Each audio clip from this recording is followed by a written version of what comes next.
Welcome, folks, to What Are the Odds with Barnes and Baris. Barnes will join us shortly. So before he gets here, which I'm going to ask is some of his legal advice on, but before he does, I'm going to play a couple of clips before we roll into another story, which will be the first thing we talk about today. It's not the polling. I know you're going to have to grin and bear with me for a little bit here, but I am going to tell you what I saw in what we're seeing in these recent interviews, which I think you're going to find to be not shocking. Not shocking at all if you watch the show. All right, look, this is quickly becoming an issue for the 2024 election. I think it's going to be more and more of an issue as we move forward because this is not just becoming these little games that Democrats have been playing at certain races on the local levels, which I'm going to show you in a second. But now, obviously, it hit the presidential level. It's been there, but, on Meet the Press with Chuck Todd, weighing into this issue, which Americans look, there's a lot of social bias with the issue of trans dysphoria or transgender binary. Is there multiple? Is gender a spectrum? There's a lot of social bias with it. But the truth is this: overwhelmingly, Americans don't like this stuff. They just don't. They don't want men who think they're girls competing with girls for a scholarship for their children.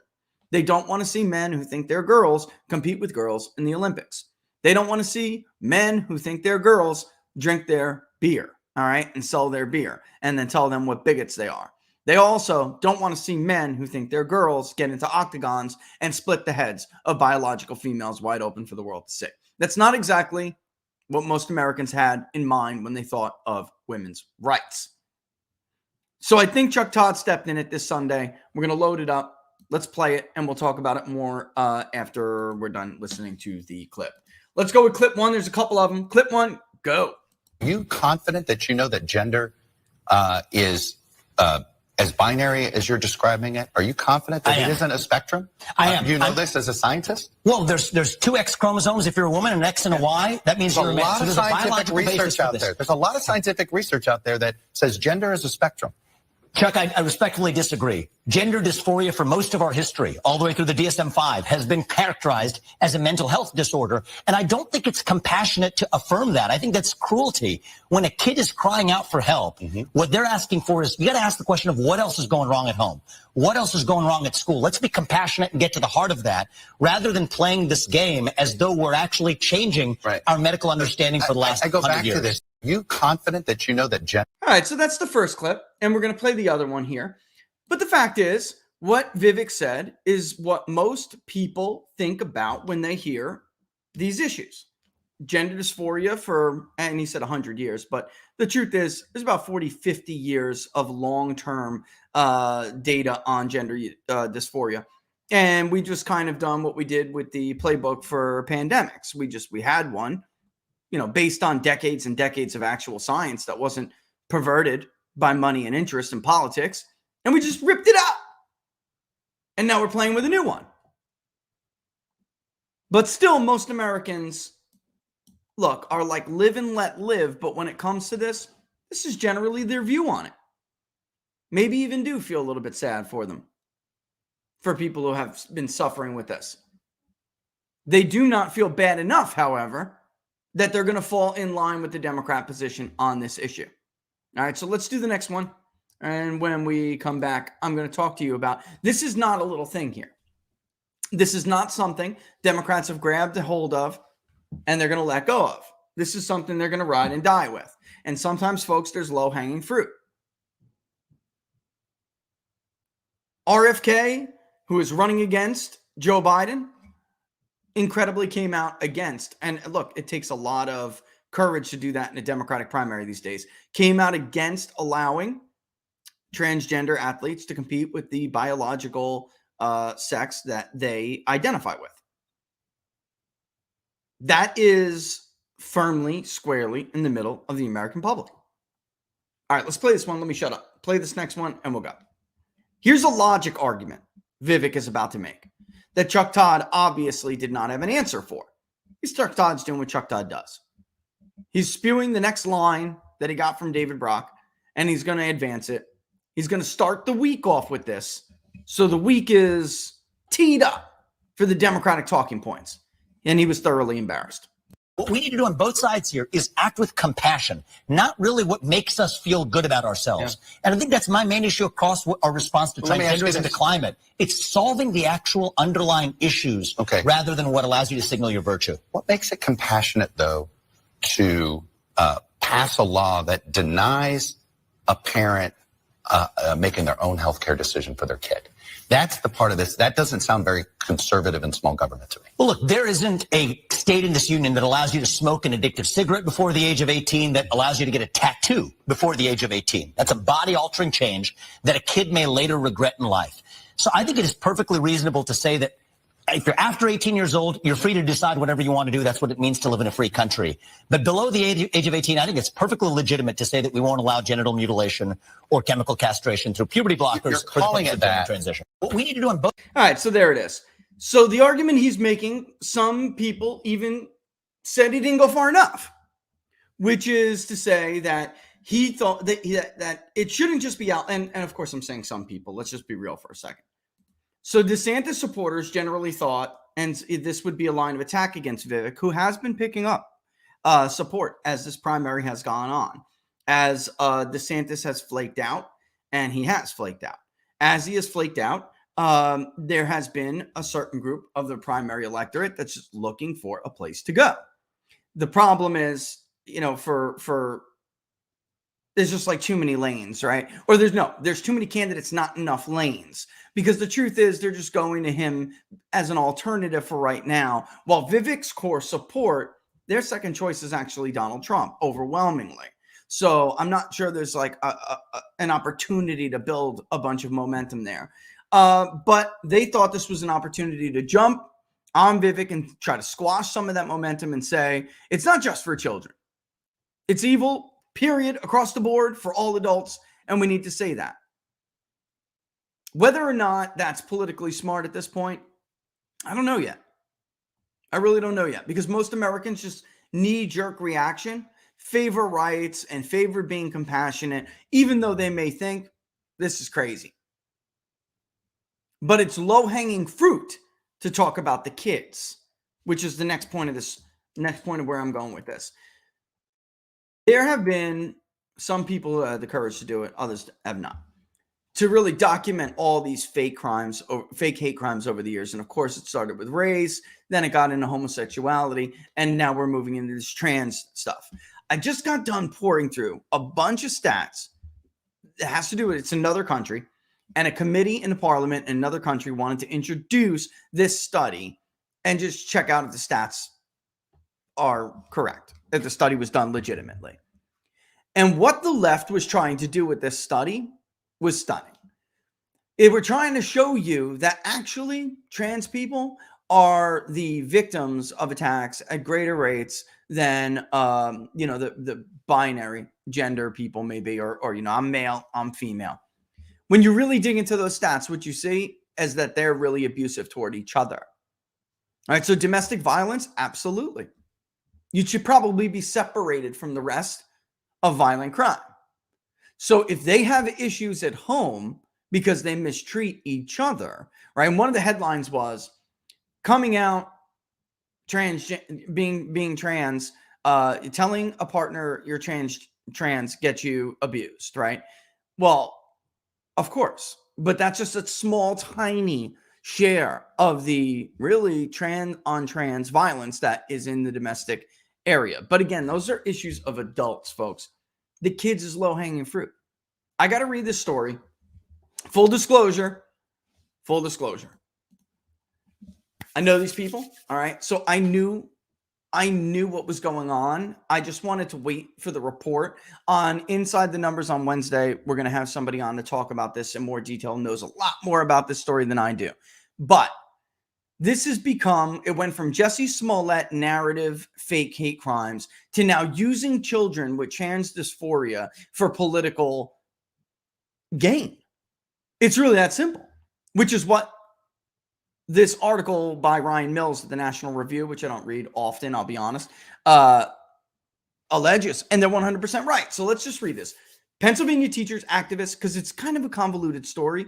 You really have to read it so you can understand the minutia of what Democrats did here. And just to give you a backstory, they lost an election in 2019. There is now a Republican majority on the school board, and they were pissed. So if you think Russia collusion was bad, at least they concocted a story and abused and used, consenting adults.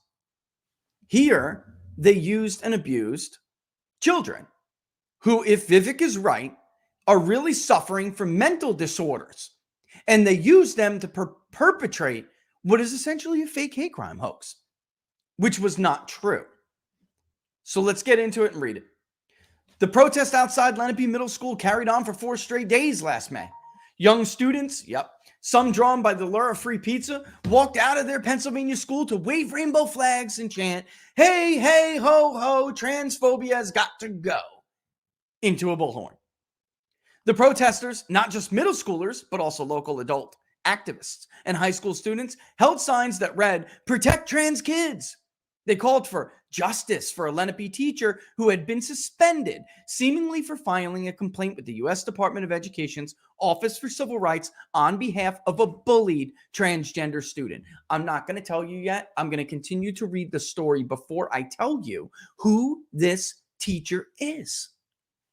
Protesters disrupted school.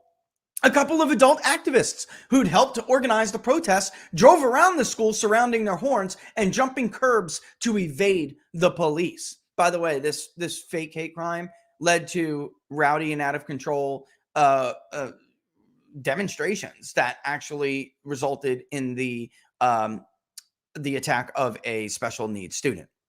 But they don't give a damn, do they? The school's principal received death threats and profane emails for not opposing board policies the activists disapprove of. I was going to play you, because I have several of them, these voicemails. I can't because I didn't have time to bleep them out, but I can read you some of the transcripts. So before we go any further, I'm actually going to read you some of the transcripts. So you ready? "You can't even manage your weight, you fat, white, hideous, see you, and you know what. You think you should be in charge of children? You're an ignorant, psychologically weak, and damaged waste of scum, and it's just very unfortunate that your mother didn't abort you in the first place. Miss Piggy Fat," again with the C word, "hopefully a semi-truck plows into you today for the betterment of humankind. Your ignorance is on full display, and you'll be judged accordingly by history." Again, all this stemming from a fake hate crime. And that's not even really, it's a fake hate crime brought into government. Like it's the playbook of a fake hate crime being brought into public office. Just watch, hear me out, you'll understand. "What the F is wrong with your heart? You're a vile, bitter human, and it should be illegal for people like you to work around children," one read. "Last fall, the American Civil Liberties Union in Pennsylvania filed a federal discrimination complaint against the district for engaging in, quote, illegal discrimination, unquote, and for failing to, quote, take reasonable and necessary measures to address persistent and severe bullying and harassment of LGBTQ students generally, and gender nonconforming students in particular, unquote." National Review wrote about the ACLU complaint in October. As a result, the Office for Civil Rights launched 4 investigations into the district. The accusations were clear. For years, there has been an epidemic of LGBTQ bullying in the Central Bucks School District and at Lenape Middle School in particular. And district and school leaders have done little to curb it. Lenape social studies teacher Andrew Burgess was wrongfully suspended for filing the civil rights complaint on behalf of a transgender student.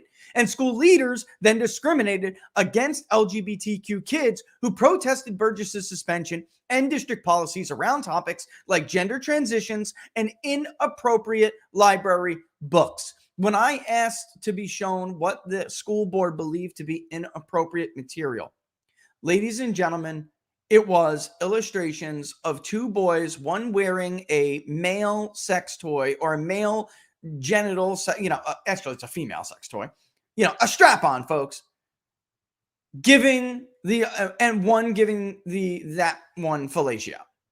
This is what the school board had an issue with. Okay, so when they're talking about banning books, this isn't like the Third Reich. This is explicit, disgusting material that should never have been, and that has no place in front of your children. And as a parent, I don't know who would disagree. If I want to talk to my kids about sexual stuff, I'll talk to my kids about sexual stuff. It's not your damn place to talk to my 10 or 12-year-old about that. And I think the vast majority of Americans would agree with me. Anyway, so inappropriate library books is where they're going with this. But in a detailed and damning new investigative report, of which I've read every single page, released Thursday evening, reveals that the narrative from the ACLU and Central Bucks activists is based on lies, and that they have intentionally painted a false picture to undermine the school board. The investigation, sanctioned by the board, was conducted by Philadelphia-based law firm Duane Morris. According to the firm's report, there is no epidemic of LGBTQ bullying in Central Bucks or at Lenape Middle School. And when there are accusations of bullying, the district's leaders promptly address them. The report states that Burgess was not, in fact, disciplined for filing a complaint on behalf of a trans student, but rather for manipulating vulnerable students and for intentionally hiding serious bullying allegations from school teachers. Under oath, while being deposed, he admitted to it all. Did you follow appropriate procedure and report up the chain? No, I didn't. He was taking what he thought were instances of bullying, hiding them from the school, from the proper authorities, and then using them to put in the complaint against the LCU. Who is Mr. Burgess? He's the son of one of the Republican opponents on the school board from 2019 who lost.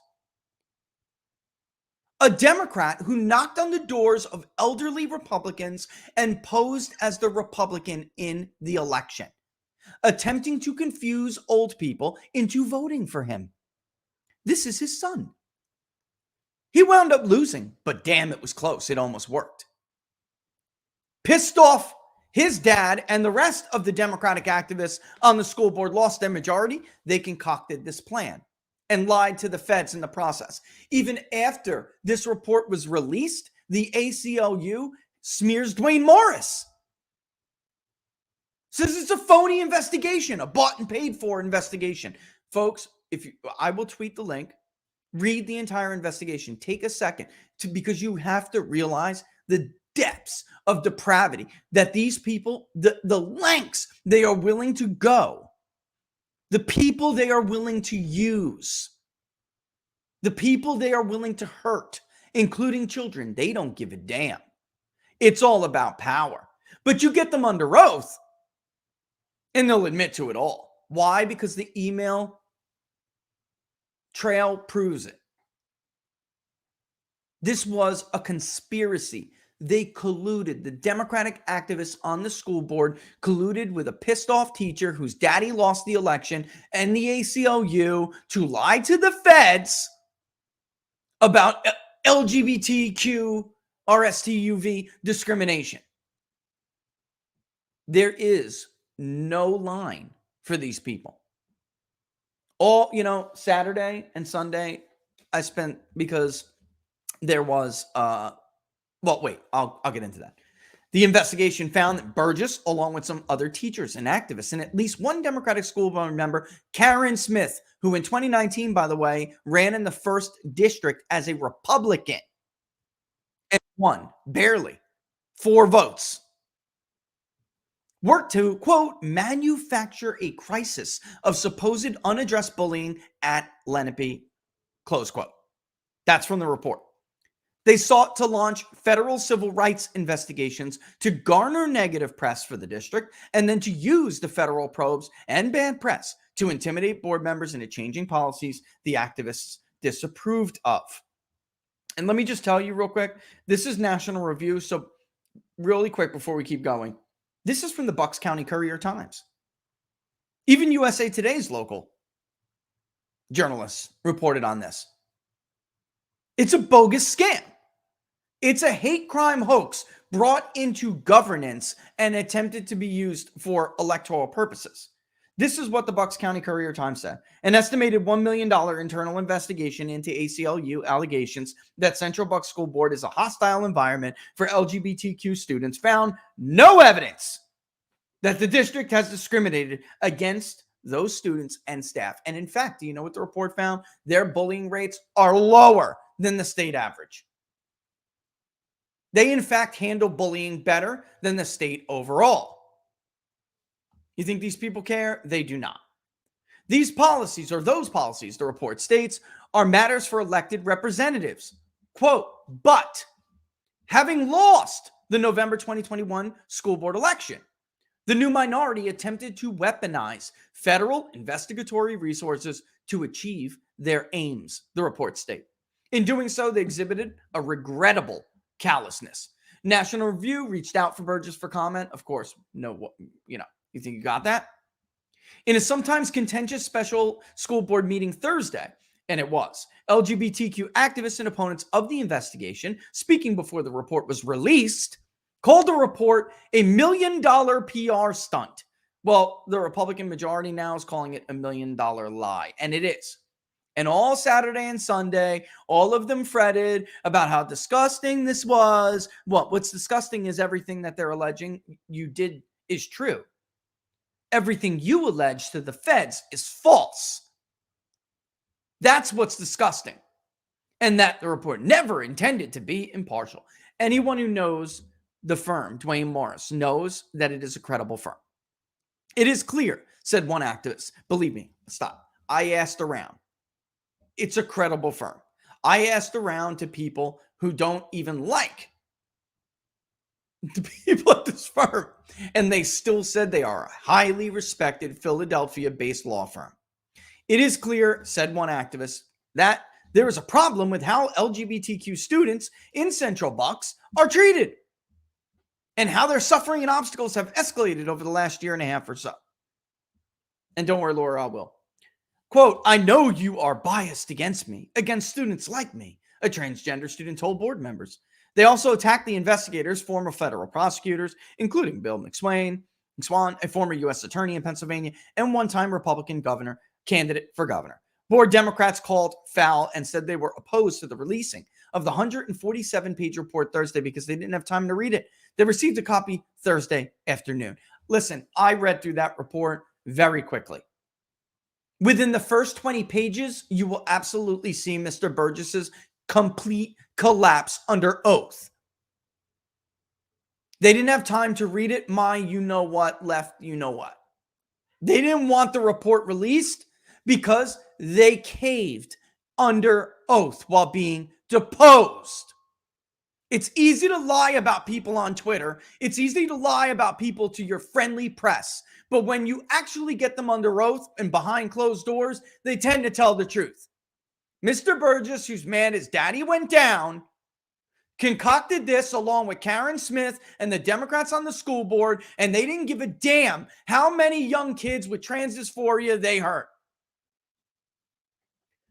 Michael Rinaldi, one of the investigators, then provided an in-depth 2-hour overview of the report, dissecting the ACLU's allegations. Democratic board members were infuriated. I got a clip of I have the entire thing. I mean, there's nothing they could do. The press is looking on from Bucks, from Philly, just discussing the allegations, even without naming individual students, put students in danger, said Smith and Marianne Mahmoud, another board member. By the way, they said that these two board members are absolutely in favor of allowing trans students to compete alongside the gender they identify with, even if it means costing your child a scholarship. Something that a supermajority disagrees with. Mahmoud called the presentation, quote, a joke narrative and biased. Republicans on the board said it was the truth. It's not the truth. It's your truth, Mahmoud said, insisting LBG students do not feel safe. They don't feel safe because you concocted this narrative. The stats show the story. They're as safe as it gets in the state of Pennsylvania. They're all over bullying claims. They're not all over the ones that you fail to report because you want to use them as a political weapon later. But during his presentation, Rinaldi said the evidence shows this district puts a high priority on protecting students who allegedly suffer discrimination, bullying, or harassment. He also addressed the protests and what the evidence they uncovered showed about them. Quote, outsiders descended on Lenape Middle School to disrupt the school's operation in defiance of lawful police orders. And the ACLU was right behind them. You know, when Barnes comes on, I'd love to hear his thoughts about how much money you could get from the ACLU for helping to perpetuate this lie, which is putting people in danger. The voicemails from the school that the school board members are receiving is threatening. In case nobody noticed the news lately, it's pretty dangerous to be viewed as anti-LGBTQ TRSUV. The efforts by Burgess, a union leader, and other local activists, and by the way, a union leader, and other local activists to undermine the district and the school board were driven by politics and started on the heels of Republicans winning control of the board with a 6-3 majority in November 2021, according to the report. Listen, it's not even according to the report. I will tweet it, read it yourself. It's according to the truth. They have emails. They have testimony. They're busted. And yet they continue to perpetuate this dangerous lie. They continue to rile up and take advantage of students who have these mental illnesses. And they continue to put the lives of the school board members at risk because all they care about is power. Power. Pure and simple. If it was popular for them, if they thought that tomorrow they could win an election by advocating, you know what? Let's rewind. If tomorrow science found a gene for transphobia or a gene for homosexuality, for that matter, and they thought they could win an election by advocating we abort babies detected with those genes, they would do it. Let's get real for a second. They didn't care whomever put up, we'll never know because you want to talk about sham investigations. Who put Jesse Smollett up to his fake hate crime hoax? Jesse Smollett knew everybody. Kamala Harris, Maxine Waters. Kamala Harris was a nobody. She had no sponsored legislation to speak of and wanted to run for president. Cory Booker as well. The two of them had not a single bill to their name. They decide they want to run for president and just so happen to put together this hate crime legislation, anti-lynching legislation. And then magically, Jesse Smollett, their friend, is a victim of a hate crime hoax. They don't care about anybody or anything. They just care about being elected. That's it. During the election, the Democratic school board candidates campaigned generally on issues involving COVID-19 safety. Let me back up. The Republican majority swept into office because they ran against Democrats closing down the schools and overreacting to the COVID pandemic. The Republican candidates, on the other hand, focus more on parents' rights. Parents are partners is their slogan. One of them, involving mass policies and cultural issues, including growing concerns about critical race theory, sexually charged library books. Folks, I can't even put some of the stuff up. I have the material. Use your imagination. I can't even put it up on YouTube. And reports of schools socially transitioning students who claim to be trans without their parents' knowledge. After winning the election, the Republican control board took a series of actions that have generally been supported by conservative parents nationwide. I would actually amend that. They're supported by parents, period. In case you missed how Glenn Youngkin got elected. All right, Laura is right. It's break time. Let's take a break. We'll come back to it. But this is what I'm talking about. This will now, Vivek was asked this question by Chuck Todd on Meet the Press. They're trying to motivate people and get people out. They're trying to create these fractures and these rifts, and they're trying to paint Republicans as bigots. When in truth, this is low-hanging fruit, ladies and gentlemen. At least with the kids, low-hanging fruit. And I didn't do it in this national poll, but in the next national poll, we probably should, in all seriousness, we probably should ask whether a little bit more pressing questions dealing with adults in particular, because all we have ever asked in the past is to deal with children. Do you support or oppose the following? And we'll take a look at that when we get back. But let's do this first. All right. And then Barnes should be popping on real soon. All right. All right. Look, folks, the authorities fear that extremists are targeting the U.S. power grid. That's according to Time magazine, not People's Money. And if just 9 key substations go down, it could knock out power across the country for up to 18 months. Imagine it. Your life would be frozen in time the minute the power went out. That's why you need a generator, a solar generator, even better. The new Patriot Power Generator 2000X is portable, but it's enough power for your phones, your medical devices, even your fridge. And right now, you can go to 4patriots.com and get one for 10% off if you use the code TPP10 at checkout. This code is for your first purchase. That's 4patriots.com. Use the code TPP10 to get your Patriot Power Generator today. Again, TPP10 at 4patriots.com. All right, I want to get back to this real quick. Give me a second. Let me pull this up. We haven't asked this in a while, but I'm telling you, it hasn't changed. Well, we haven't asked this in a while nationally. Not that we haven't asked it in a while. We haven't asked it in a while nationally.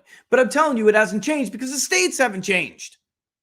And in fact, when we ask these questions nationally and in Virginia, it was actually worse in Virginia for the Democrats pushing this agenda. It was actually more difficult of a sell in the old Dominion. Which what? Biden won by 10 points. Hillary won by 5. Obama won by 6 and 7, respectfully, I believe. Or 5 and 7, respectfully. Something along those lines. All right, so let me get into, and you're going to see the back end of Everviz because I'm not going to pop up the link. It's smaller. It's tinier for you to see, and some people can't see it if I put it on the screen. But actually, if I do, I can show you both Virginia and national. But let's just do this. So we have a couple of them here. Virginia, Georgia, nationally. Let's look at nationally first. All right. Yeah, you could just look at the back end here. Hold on. Yeah, let me pop this in. There we go. Any day now. Here we go. There it is. It's a big graphic. When you ask in the states, the undecideds, which you can see big chunks of here, get even worse. And you probably can't see that worth a damn. So let me zoom in. Wow, that didn't do much better, did it? All right, it's just making it lower on the totem pole here. If I pop it out, that's too much. That's the best we're going to get it. All right, really quick before we bring on Barnes, let me bring this on. All right, which is basically transgender students participating on sports teams alongside the gender they identify with, such as biological males identified as female joining a biological female soccer team or vice versa. They're all in that general order. It's 2 to 1. It's 2 to 1. This is low-hanging fruit. It's not even close. And the social bias signals were all thrown in undecided. Which tells you what, Robert? Tells you those people really don't support it at all. They're just too afraid somebody may come and shoot them, so they're not giving you their honest opinion. Welcome to the show, buddy. How you been? Good. Is that a Krampus shirt? The Krampus! Krampus, Yeah, man. the great the great fairy tale horror story of the alternative of Santa Claus. Without a doubt. Kids, if you're watching, tune out now. So that's one of and it's funny because it only comes on the movie. It only comes on during Christmas time. So like, I'm always the one who is like, Johnny Raincloud in the middle of the Hallmark marathon because I'm like, oh, it's Krampus. I want to watch it. So what's going on, brother? First of all, before we get into this, before we can move on to the next thing, this is an incredible story. This group of Democrats, mad they lost because they were COVID lockdown nutcases, concocted, and by the way, using a teacher whose father was one of the candidates who lost, concocted a scam that these kids were not safe in the school district. The ACLU jumps on board. Dwayne Morris, whom are you familiar with? Because I did some asking around. The Democrats want to pretend, oh, those are just Republicans who are like hired guns, right? everyone, people who even hate the firm, by the way, were like, no, they're a legitimate firm from Philadelphia, that they're the real deal. They did this investigation. They get these people under oath and they collapse, brother. They just collapse. No, I didn't report it up the chain. No, I didn't. It's hilarious, guys. I'll give you the link. You got to read it. I'll send it to Laura and Laura will put it out everywhere because you really got to just fish through it. But in the first 10, 20 pages, you can see what happened here. They got mad. They lost an election. They did this. The school board members are receiving death threats, Robert. The ACLU still will not back off. I understand they have nothing else to run on, but they concocted this. They're riling people up. Somebody could get hurt. These people have no line. There's no line in politics anymore, Robert. Remember 10 years ago, 20 years ago, you called your opponent a liar. It was like, then Trump comes on the scene. Chris Hayes uses the word, I think it was Chris Hayes or Jonah Goldberg was like the first to use liar on the panel on Fox special report at 6:00.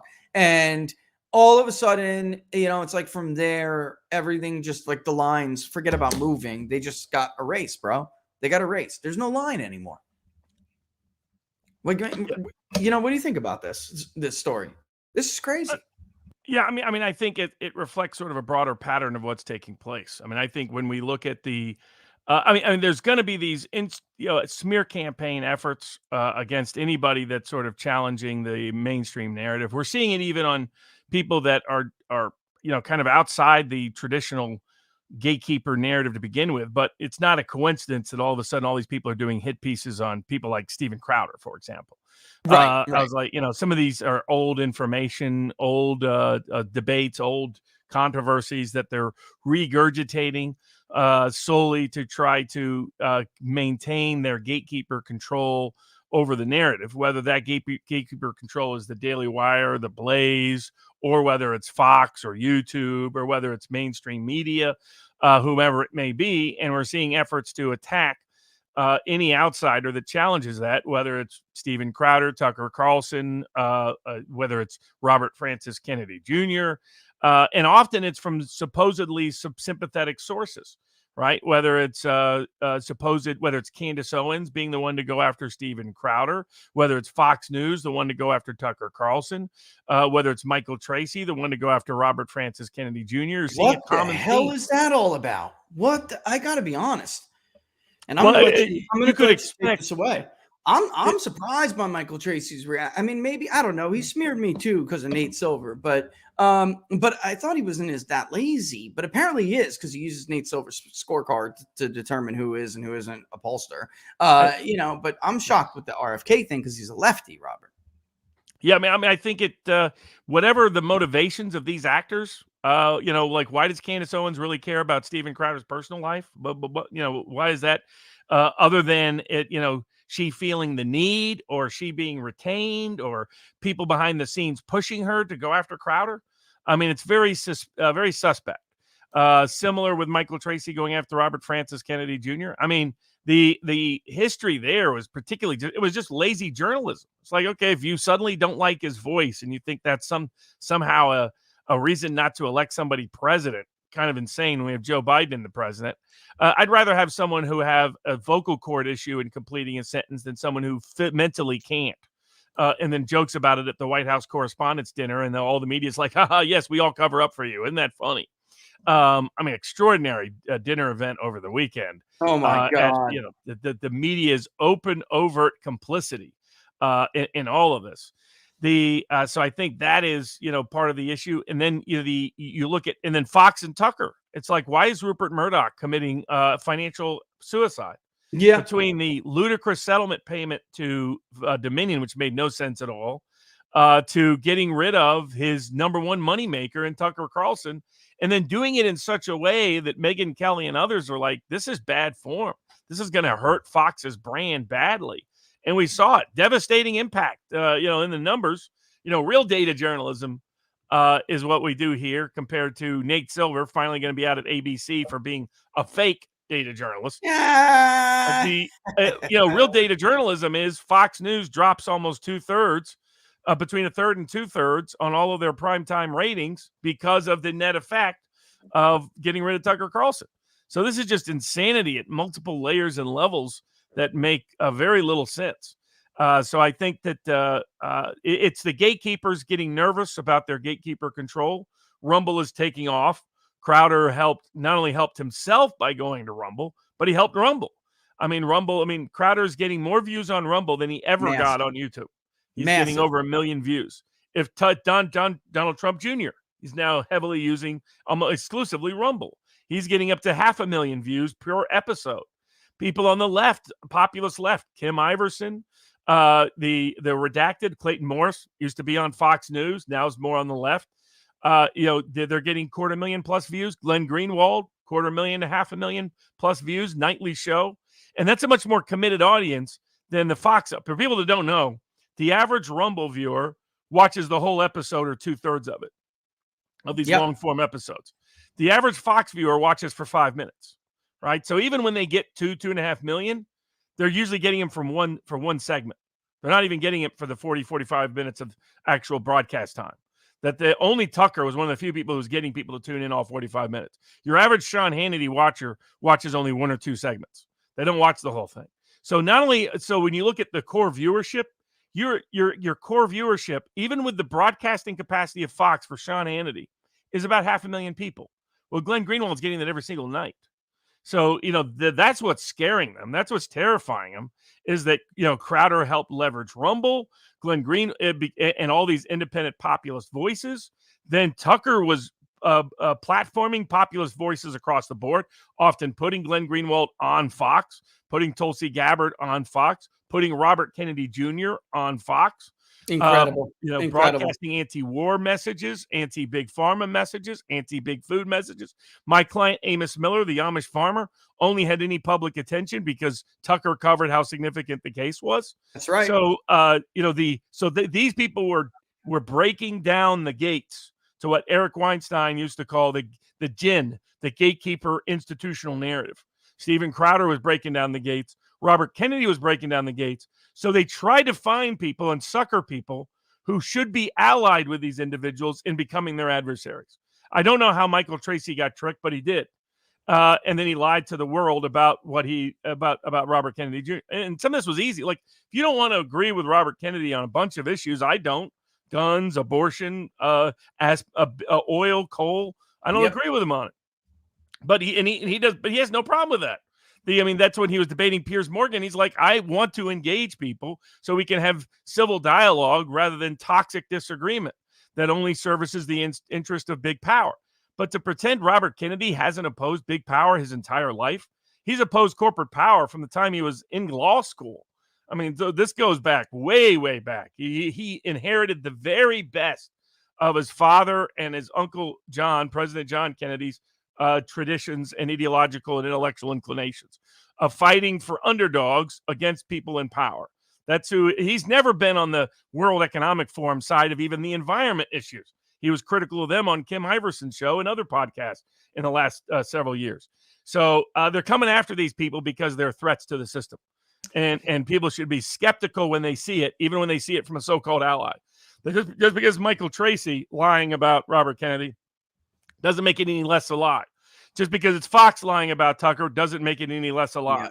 Yeah. Just because it's Candace Owens lying about Steven Crowder or going after him in an illegitimate smear campaign style doesn't make it any less of an illegitimate smear campaign.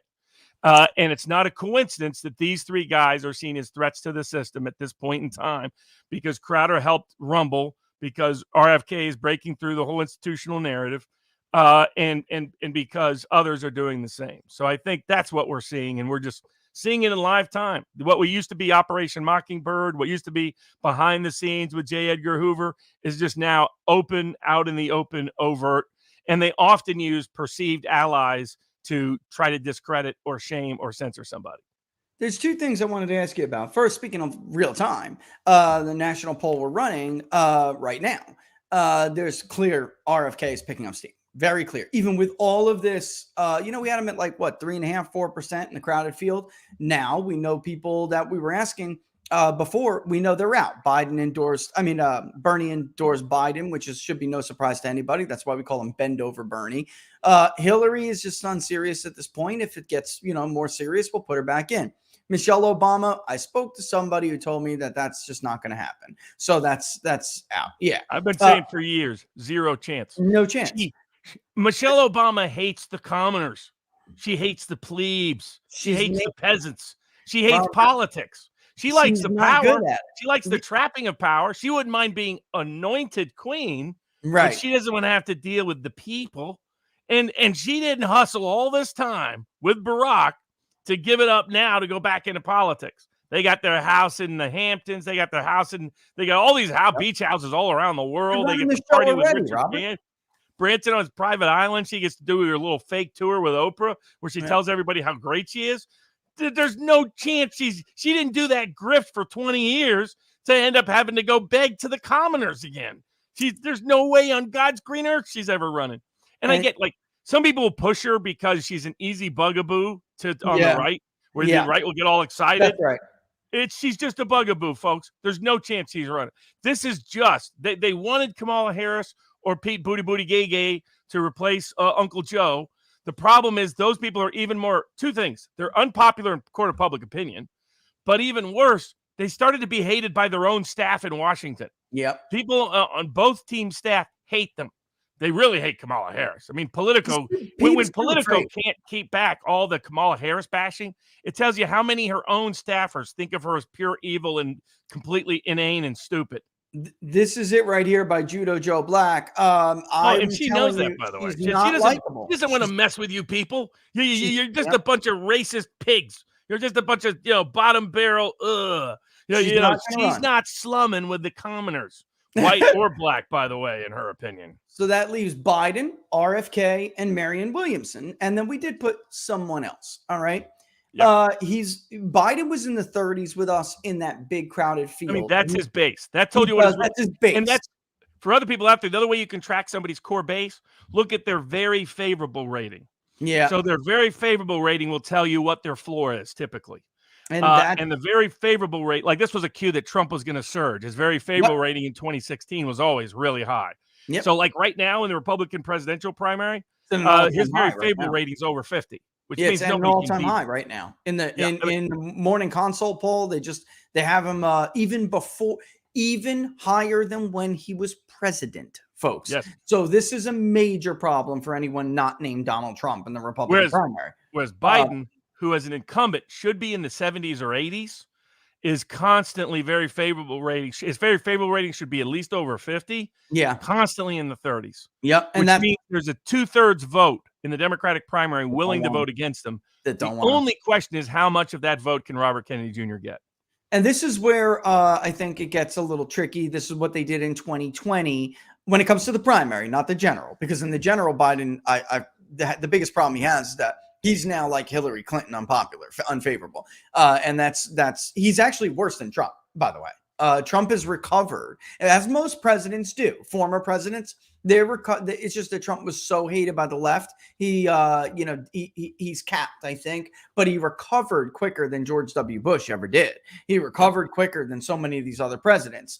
But anyway, in this three-way race, as of now, I don't know where it's going to end up, but as of now, a third of Kennedy's vote, because we're the only ones doing it. Watch, somebody will try to steal this idea, but we're the originators, so off. All right. Somebody will try to measure the Trump or bust vote, or they'll call it something else. But we're doing it with Democrats too. A third of Robert Kennedy Jr.'s vote would vote for Donald Trump. If they'll vote for Kennedy in a primary. But that's what's so scary to Democrats. I got to tell you, if you're a Democrat, you better be concerned by this. If he pulls all this interest into the primary and they vote for him and he loses, they're going to Trump. All right. And they're not going to. So be careful when you compare turnout rates in these primaries, because this is a massive vote. Now, the only one who has that kind of power on the Republican side is Trump. So there are people who absolutely will vote for Trump. It's growing, which, and again, it could end up different. But as of right now, It's larger than it was last time. And I think that's because the stakes have been raised. And I think it's because of what people have seen from the DeSantis camp, which is not taking direction. They're yelling. It was just an article. They're insulting, they're smearing, they're attacking. It was just in NBC the other day. What's it, Monday? It was just in yesterday. Donors are fleeing him. Now, donors are scumbags. And you got to be fair to DeSantis here. These donors are full of crap. So when Petterfy and when but that's why you don't get into bed with hoes. That's why you don't get in bed with them in the first place. Exactly. They're not. Yeah, don't complain about the STDs when you're sleeping with the That's hoes. right. That's it. If you're gonna bring home the crack whore, don't complain when you catch the HIV. All right, it's that simple. All right. So the bottom line is Ken and Peter Fye, they didn't all of a sudden discover that DeSantis is like pro-life. They didn't all of a sudden discover that he wants to remove some books from the school districts. A couple of weeks ago, they told him, improve your numbers or we're out. And he didn't. And it's not just that he didn't, and it's getting worse. Look at what we've seen from him. I played this for the Inside the Numbers crowd, but I've been waiting to play this for you, Robert, because it's only a couple of seconds, but it's only a couple of seconds that you need. Here is DeSantis in Japan. I want to get your this is what people don't understand. And by the way, the Lords of London thought the guy was a joke. They thought he was low energy. And one guy said, he's tie from his trip. All right. So he went around shaking hands and he's tie needs nappy poo. This is serious. He's going to be the president of the United States. Trump is never tired. Never. So don't come in my office with baggy eyes like Rich Baris and all tired all the time. You want to be president of the United States, man. All you did was run around and shake hands. Here he is. This is another thing with DeSantis. I want to ask you about the debate issue because DeSantis gets frustrated. And when he does, he acts like it's very bad. Here he is in Japan. It's only a couple, 10 seconds. We'll get a load of this and we'll get you to react. Governor, polls show you falling behind Trump. Any thoughts on that? I'm not a candidate, so we'll see if and when that changes. Is that the DeSantis bobblehead on sale now at Walmart? What the hell is that, Robert? I mean, this is after all of his lessons. Yeah, it's Rhonda Boring. That they got. I mean, Trump needs to come up with a better nickname for him. But the boring is what has been the show, and it's not a surprise, given a deeper dive. Because the question I always had about DeSantis is who is Ron DeSantis? Yeah, because there was the and there was the early COVID governor DeSantis. Yeah, all the way up until that point, everything about him was a deep state establishment hack. He'd be better than Gilliam as governor, but there's no reason to think he'd be a great governor. Nothing exceptional. This is a guy, for those that don't know his background. Working class background, Florida, second, third generation Italian immigrants that moved to Florida before he was a kid, grew up in Jesuit schools, very politically ambitious from the time he's a teenager, gets a scholarship to Yale, joins the fraternity that Bush families are part of, is part of the baseball team and that same kind of Bushite vibe. Goes and gets an elite prep school gig. That's where Trump spreads rumors about him, but there are photos that the New York Times and others are sitting on that are not the best photos for DeSantis to have from partying with some of the younger students at that prep school. The grooming and all the other stuff is ludicrous, but there are some photos that will look bad, but they're sitting on that story, hoping he becomes nominee and then unleash it. Right. And because he's made the mistake of running on, I'm the great character guy, that would set him up for a fall. Then after that, he goes to Harvard Law. Right out of Harvard Law, gets in the Navy. They send him right away to Guantanamo. Only a few people were getting those gigs. That means somebody in the deep state was recruiting him, probably since his Yale days. Yeah. Then he goes to Fallujah with the legal counsel to Fallujah. Just look up all that stuff that went down in Fallujah, folks. It was not the prettier side of the U.S. involvement in the war. Put it that way. He gets sent there. He's there to clean up some dirty stuff. Comes back, gets a short-term gig as the assistant U.S. attorney working in the Middle District of Florida. Very familiar with that district, having gone up against it many, many years. He was there, by the way, around the time frame of the Snipes case and other cases right after it. So I know some of the people there. He got some gigs that were kind of weird, like immigration gigs concerning Russians, child porn gigs, prosecutions that got prosecuted in weird ways. Those are usually deep state Weird by gigs. light sentences, folks. Right. I mean, Weird because by like light. what they use the immigration cases and the child porn cases to leverage deep state power. What it is they want the people that produce child porn to give them the list of everyone they sold to. So they have a blackmail file on them. Mueller did this, and but Mueller used this involving Asimov's kid, by the way. This is why nothing ever changes, by the way, Robert. Yeah. What you're describing is the textbook for grooming political leaders in the United States since at least the Hoover days. And this is why they hated Nixon, folks. By the way, they hated Nixon's guts because he didn't come from their pedigree. Right. He didn't do this. He was a self-made man. Yeah, he went to their circles and went to school, but he was a self-made guy. Came from poor. He's a Quaker, nothing. So he was always a little bit outside, and he was constantly obsessed with the fact that he was outside, outside the club, so to speak, and often sought his own power at their expense. Hence, the deep state took him out ultimately. Another thing Tucker covered that nobody else would. Yeah, but so. DeSantis, then he goes to Congress. First one, early endorsees is John Bolton. He gets there. He aligns with Paul Ryan. He does the Freedom Caucus routine for PR purposes, but he was not known as a big Freedom Caucus guy behind the scenes. He was known as a Paul Ryan guy. He gets an early national security subcommittee gig. He was a deep state guy. He signed on with Tom Cotton, supporting the Maidan coup in Ukraine. Wanted more. He is on record saying lots of dumb stuff related to that. Said that the George W. Poppy Bush was his political hero. In his first book, he praised the Iraq War, said we should do more of it. But he's politically ambitious. That's the other side of his personality. 2018, decides to run for governor.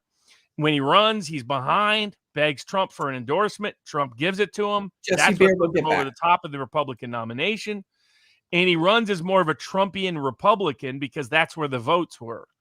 And then, you'll know this well from Florida. We had some people, Tom Longo, some other people who I like, who are suggesting we don't know Florida. And I was telling people, nobody knows Florida better than Baris.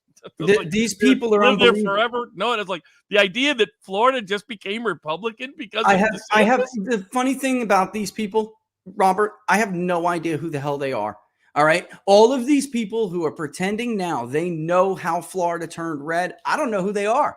They weren't there. Most of them are recent emigres from DC area and the rest down to Florida. I mean, you have because they went to Florida because of DeSantis, but not the rest of Florida didn't turn Republican. That's right. They just went to Florida. They were not there when Florida was a 70,000 vote margin state for Rick Scott. They were not there when Republicans were doing everything they could after 2012 to win back Cubans because Mitt Romney split them and we couldn't get them back. It was only when Trump, which I did a detailed show, people who saw that Inside the Numbers know what I'm talking about. It was covered by People's Pundit Daily ad nauseum. Trump went down there. He recommitted to these people. He ended Obama's policies. He opened the door for Venezuelans. By the way, that's the only reason he let John Bolton shake that country up, so he could get what he knew to be politically conservative, newly arrived to naturalize voters in South Florida, which he basically welcomed with open arms. The migration, the state-to-state migration, more of it happened under Rick Scott than happened under Ron DeSantis. They are recent migrants. Keep pretending this mass migration, the migration to Florida, net migration to Florida, has actually, as a percentage of the population, has actually gone down under DeSantis. Thank you. Not up.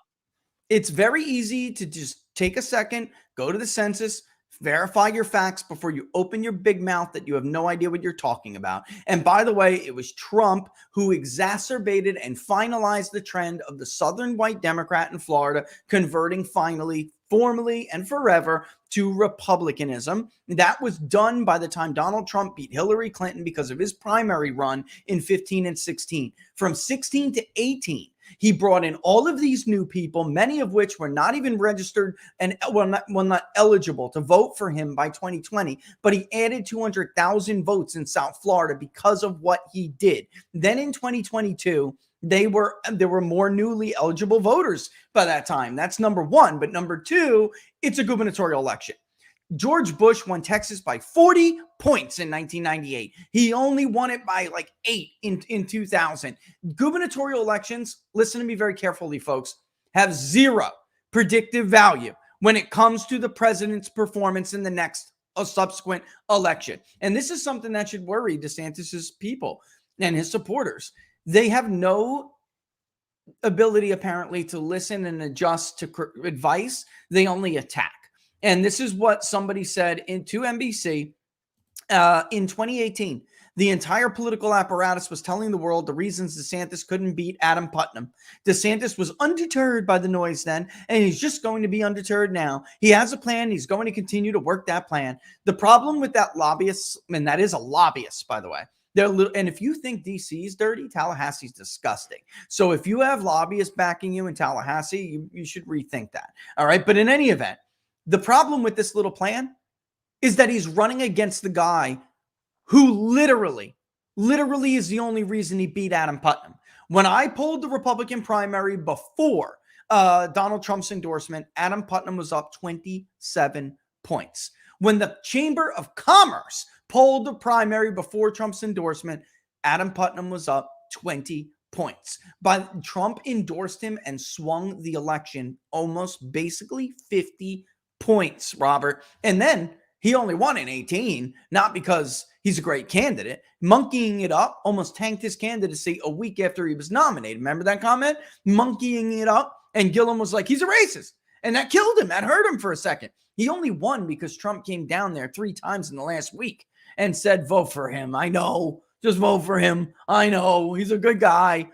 So I understand you want to, go after Trump now. You want to compete against him. But this is bad to see this from a strategy point of view. They don't think they have to course correct because they think they did 2018. That's your first mistake.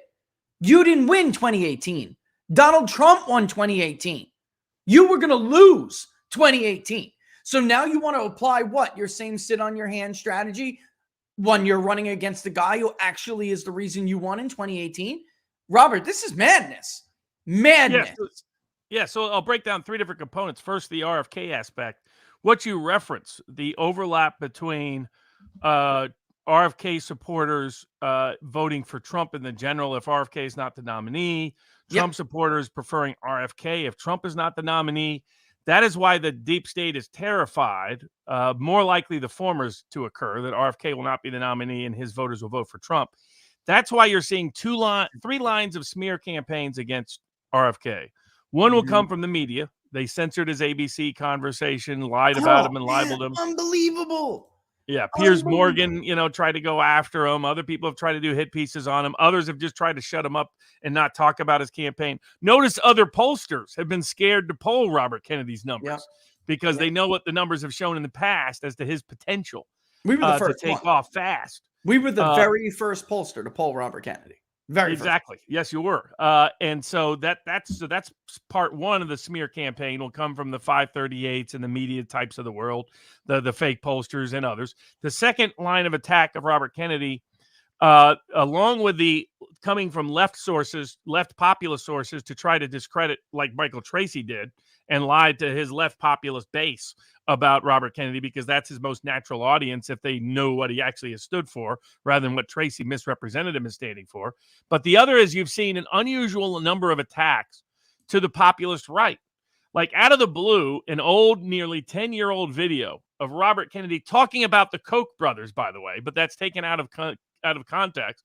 He was attacking the Koch brothers because he believed the Koch brothers used their propagandistic influence to disguise that their own corporate entities were engaged in mass pollution. And he was talking about them belonging in jail for what they were doing.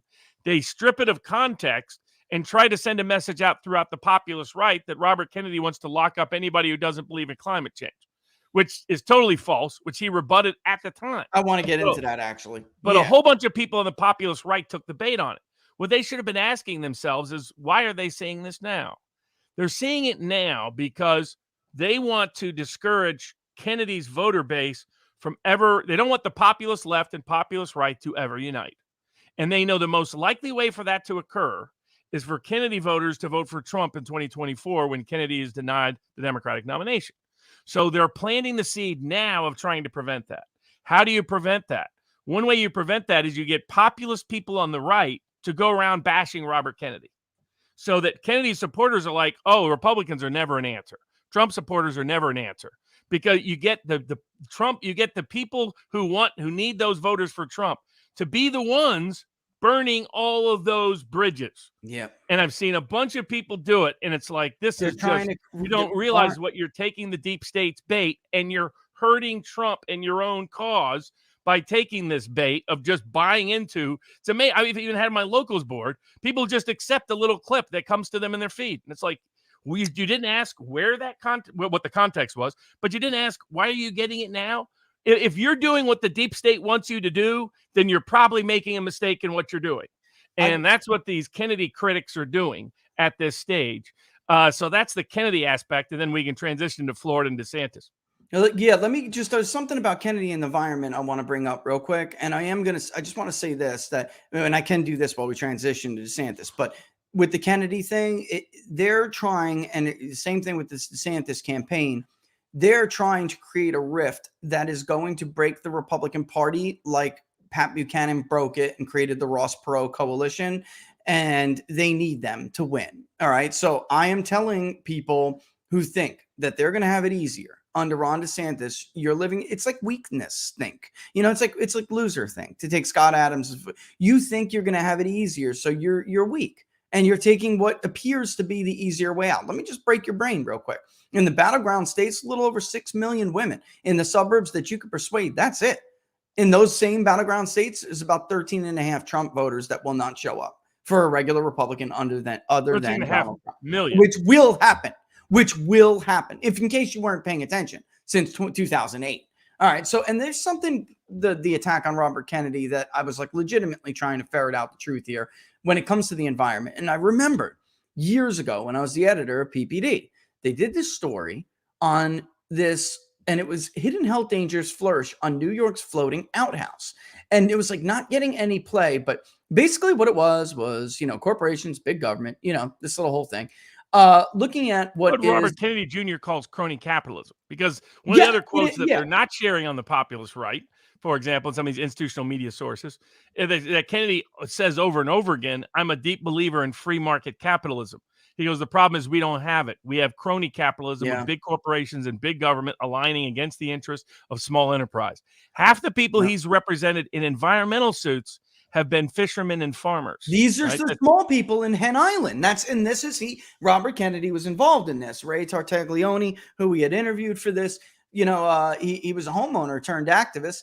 He had been, basically advocating against what had been going on with these potential health risks. And when you have parts of the rich people by the Long Island Sound, it's pristine, it's beautiful.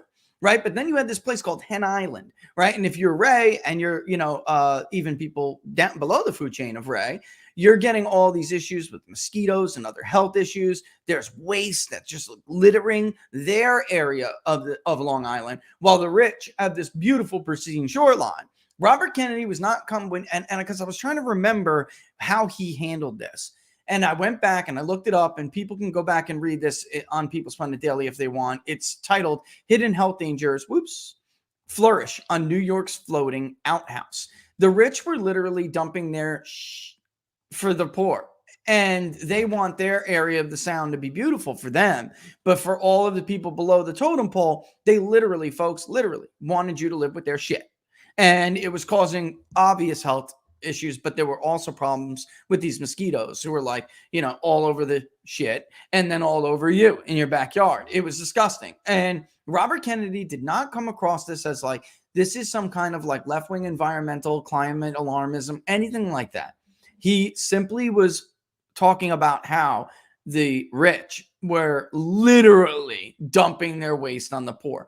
And it was like, I just wanted to go back and see when he wasn't looking, when he wasn't running for president, when he didn't think people were looking, what was he saying? And I think you guys should go and read that because, Amy, I got to put your comment up, Amy. And YouTube's not going to like it, but I got to put it up. Literally shitting on people. Literally. And Beato, are you from Long Island? Maybe. Because then you'd know what I'm talking about. But I'm actually trying to reach back out to Ray to get Robert Kennedy on the show to talk about that so he can explain what was going on there. It's disgusting. It was disgusting. And nobody cared, man. It took Robert Kennedy and his big name to come in there and say something about it because nobody cared. Of course, the lower class don't make Long Island go around in their minds. In their minds, what makes Long Island is the upper class. the people who get to enjoy the ridiculous cost of living because they want a view, But for Hen Island was gross, Robert. That was disgusting, and they were just like all right with it. So I just think that there's probably always, there's I think people are a little bit lazy here, and they're completely. A lot of people, the populist right, like there was a super chat about him quoting Kissinger.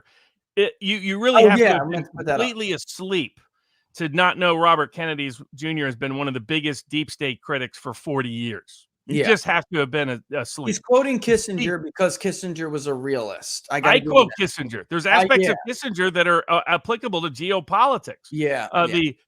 I've always said I never distrusted Kissinger's intellect. I distrusted his moral compass. Those are two different things. The idea that Kennedy is aligned with Kissinger means you have not read any of Kennedy.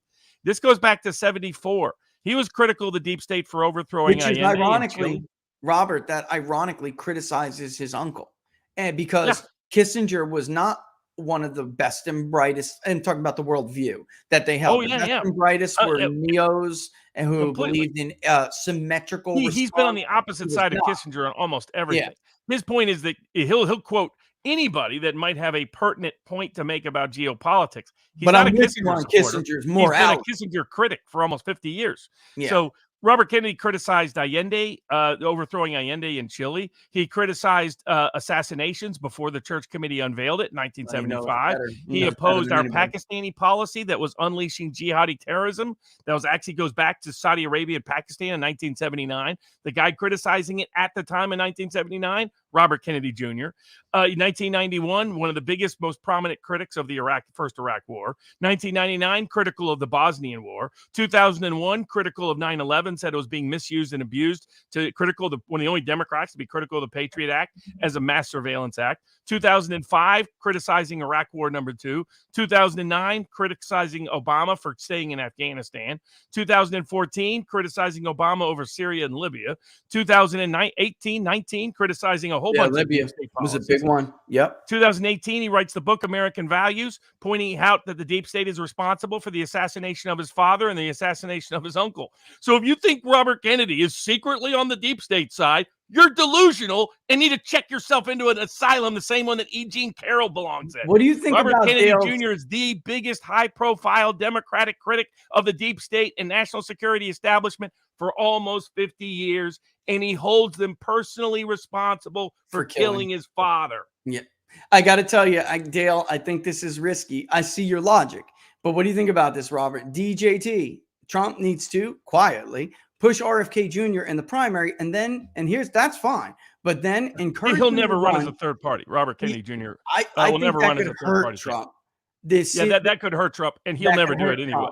Because the most likely scenario is the Democratic Party steals it from Robert Kennedy after he builds momentum. They're already stealing it. Robert, that's what Trump should be doing, and the populist right should be doing is saying positive things about Robert Kennedy, so that Robert Kennedy's voter group sees Trump as the alternative in the general election, not Joe Biden.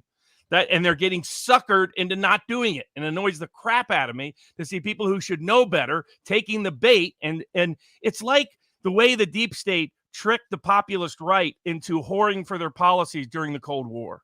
How William F. Buckley and the rest of them converted. I mean, people like Taft said no to NATO in 1948. He said this was a bad idea. Said we don't need to be creating all these interventions. We need to remember John Adams. We need to remember our founders.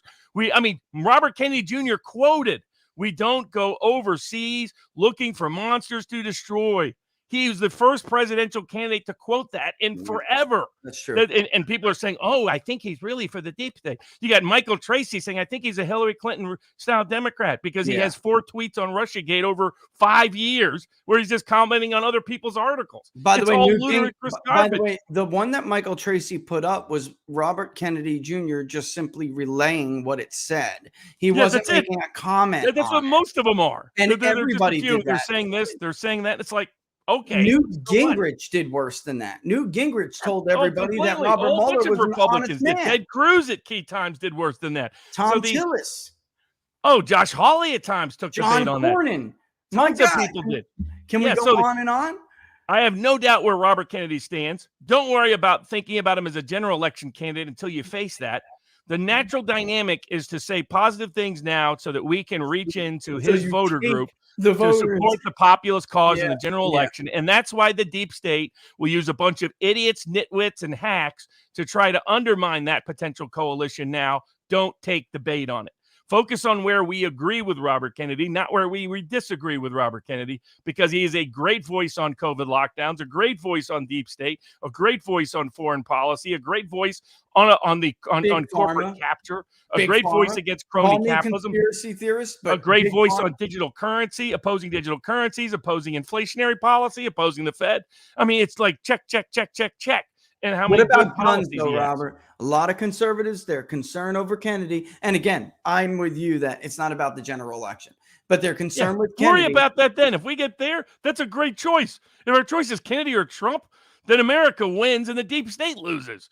So worry about that then. Don't take the bait now of trying to burn bridges, because the deep state wants you to burn those bridges over issues that you may never have a debate with, because he's never even the general election nominee. I believe that's a crude way of saying it, Joel, but yeah, kind of. That's just find the issues you agree with him on. There's a bunch of stuff we agree with him on, the populist right.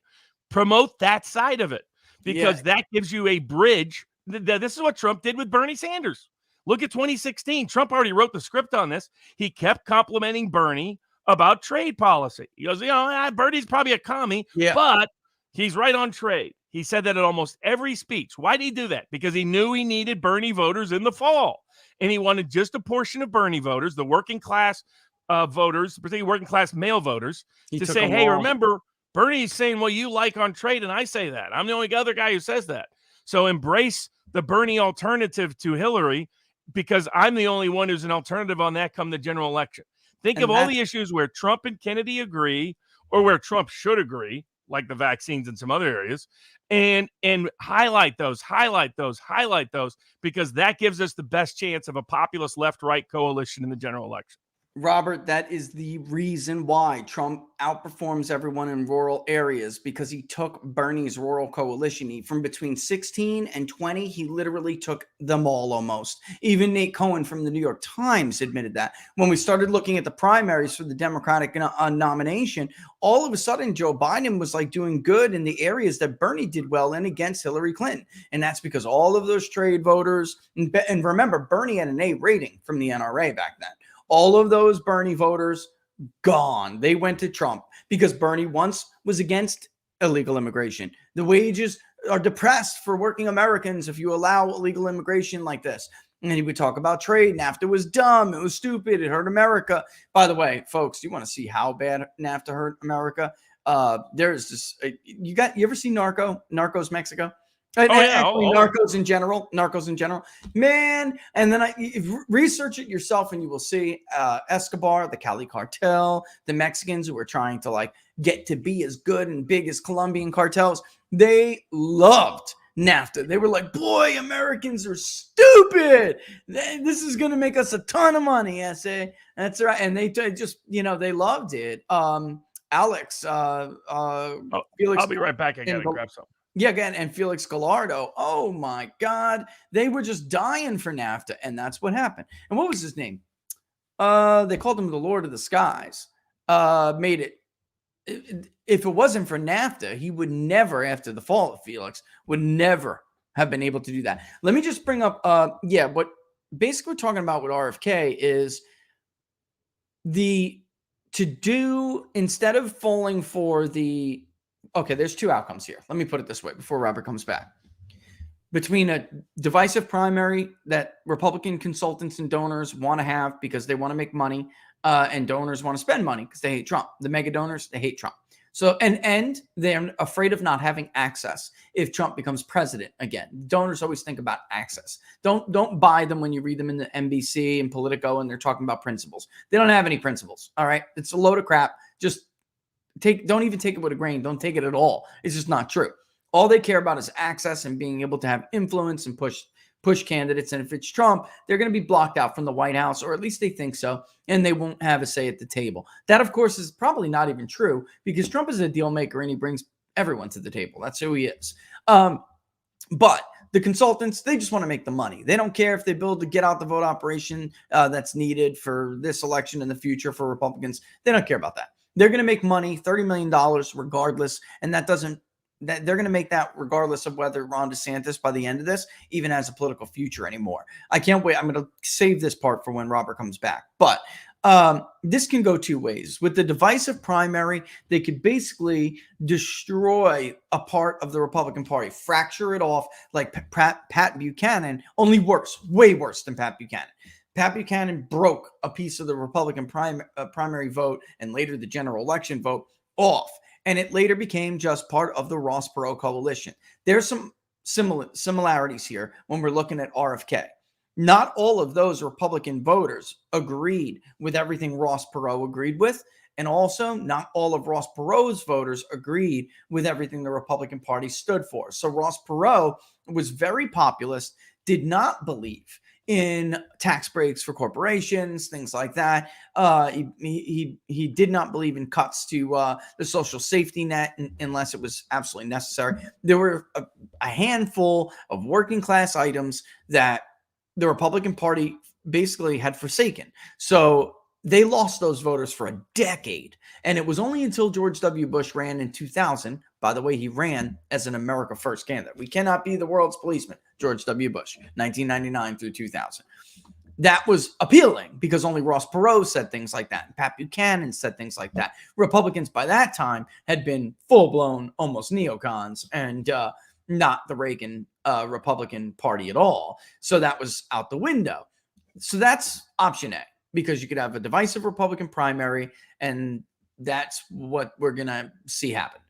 Option B is you don't. You spend your money on a vote harvest operation. What's the right word I'm looking for? Flatter is not the right word. Connect, get some shared goals and principles with part of this RFK coalition, 32% of whom won't even vote. Or 31% won't vote, 33.5% would vote for Trump. They won't even vote. The smarter thing is to let the Democratic Party get fractured and reach out to these people who would vote for Kennedy but not vote for Joe Biden. They won't do it. So that's the way I'm seeing 2024. Basically, who's going to be dumber? I mean, that's where it's at. Who's going to be more stupid? The Republican Party, who's going to fracture themselves for a generation, or at least a decade, or the Democratic Party, who could fracture themselves maybe temporarily, but if you could keep those voters and, change their minds in the Second Amendment down the road, we'll work on that later, whatever it may be. To them, the more important thing, what I'm seeing here by ideology. Oh, Robert's back. I didn't even know Robert's back. I'm over here rattling on my brain, but you hear me, Robert? Like, there are two options here. The Republicans can be dumb and fracture themselves for at least 10 years like they did during the 90s. Or you could reach out, foster relationships with these Kennedy-only voters right now, 31% or so, and then make them part of the new MAGA coalition or populist right coalition. That's really, in my mind, the two things that could potentially happen here going forward. Looking at Kennedy's I'm Kennedy only vote, not even so much yet with Trump, because some of them will vote for Trump, but these look like classic liberals to me, who don't know where to go, who've been voting Democrat for a long time and now just don't know what to do. It's a populist left-right bridge that Kennedy voters present an opportunity for Trump, that Trump voters, if for some reason Trump were not to be the nominee, presents for Kennedy. And that's why the deep state is paranoid, and the deep state wants to take out Kennedy's campaign and wants to sponsor DeSantis's campaign because they want the populist left and right to be continually divided. Classic example, this is the French presidential elections. So you have the Mélenchon on the populist left, you had Le Pen on the populist right. Because they focused on their disagreements and focused on hating each other, the Macron got to keep winning elections in France. So if you want the deep state to win, obsess over bashing Robert Kennedy. If you want, then you're a deep state ally. You're a deep state friend. You're a deep state supporter. You're a deep state patriot. If you want to defeat the deep state, focus on the areas where we have in common with Robert Kennedy and highlight those areas in the court of public opinion so that you build bridges to Kennedy voters who, you're right, these Kennedy voters, many of them are people who've never voted Republican. Bridges. That's what I was Yeah, looking exactly. for. Build bridges to these voter groups because COVID opened the door to it, and Robert Kennedy's campaign creates the opportunity to literally build a bridge to that populist left. And if you want to build that bridge, focus on where you agree so that you think of the Cassandra Fairbankses of the world, right? Bernie Sanders supporter, never voted Republican. Trump kept building a bridge. And what happened? She became a populist conservative influencer on the right because of all that. And so she was an example of what was actually happening. And again, you don't need tons of them. You just need about 10, 20% or more. And if you get a third, you're basically in business. To either not vote or vote for you, ideally vote for you to cross over. That's what Trump got. And the key is for people to not take the bait on finding all the things they don't agree with Robert Kennedy on, all the things they don't like about the Kennedy family history on. Focus on the things you do like about the Kennedy family history, things you do like about Robert Kennedy, because it's the critical bridge to being able to defeat the deep state. Doing anything else is doing the bidding of the deep state. Now, in terms of voter demographic profile, I mean, Kennedy's got a huge potential reach because it's a bigger group willing to vote against the incumbent than was the case of Lyndon Johnson. Oh, man, this is historically bad, Robert. Nobody's seen anything like this. Nobody. Correct. I mean, the norm is, in particular, the Democratic Party at times has been very incumbent friendly. LBJ had about half of the Democratic primary vote. Truman in 1952, and he decided not to run, had about half of the Democratic primary vote. Yeah. When LBJ stood down, he had a little over half. He just couldn't handle the idea of Robert Kennedy taking him out. He just hated that idea of Robert Kennedy being the one to beat him. Oh, he couldn't deal with it. Not at all. People think it was because of McCarthy in New Hampshire. That isn't why LBJ stepped down. It was 2 weeks after Robert Kennedy announced he was joining the race that LBJ stepped down. He couldn't handle that last humiliation. It was one of the great achievements. Dale's right about that. He didn't have the benefit of super delegates like they do now.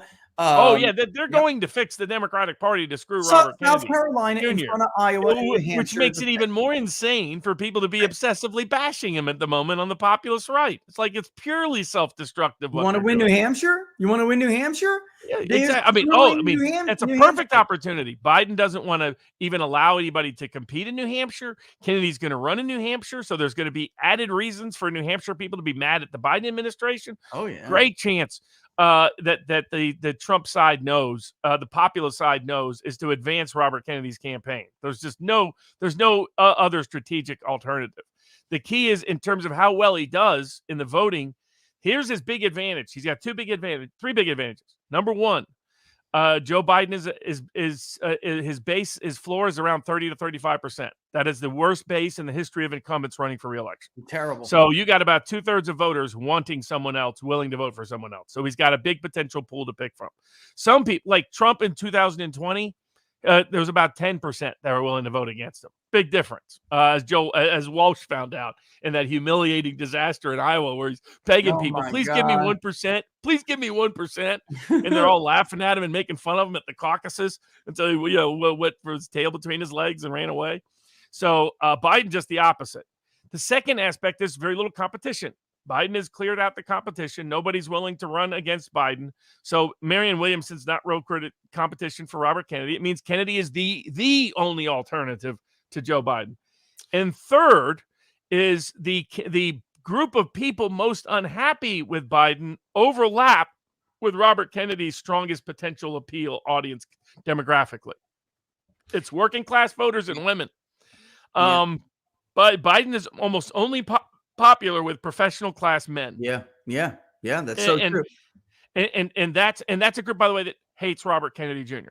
So the great advantage is the group that would never listen to him is already in Biden's pocket. The group that would listen to him is exactly the group that doesn't like Joe Biden. You look at Robert Kennedy's core appeal, it's working class boomer Catholic women. That's the core start. That's what your poll showed. His core foundation of volunteers and donors and voters, that people who remember his father, people who remember the name, working class white Catholics in the North. And this has always been true of the Kennedy name, but it's really true with Jr. Huge. I mean, it was like John Edwards.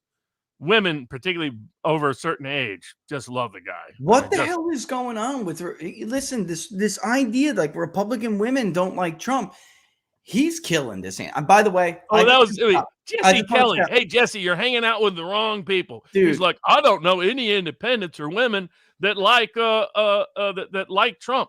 Then you obviously are hanging around a unique group of independents and women, because that's often precisely who in the working class community loves Donald Trump. Women are the ones who propelled Donald Trump's polling surge.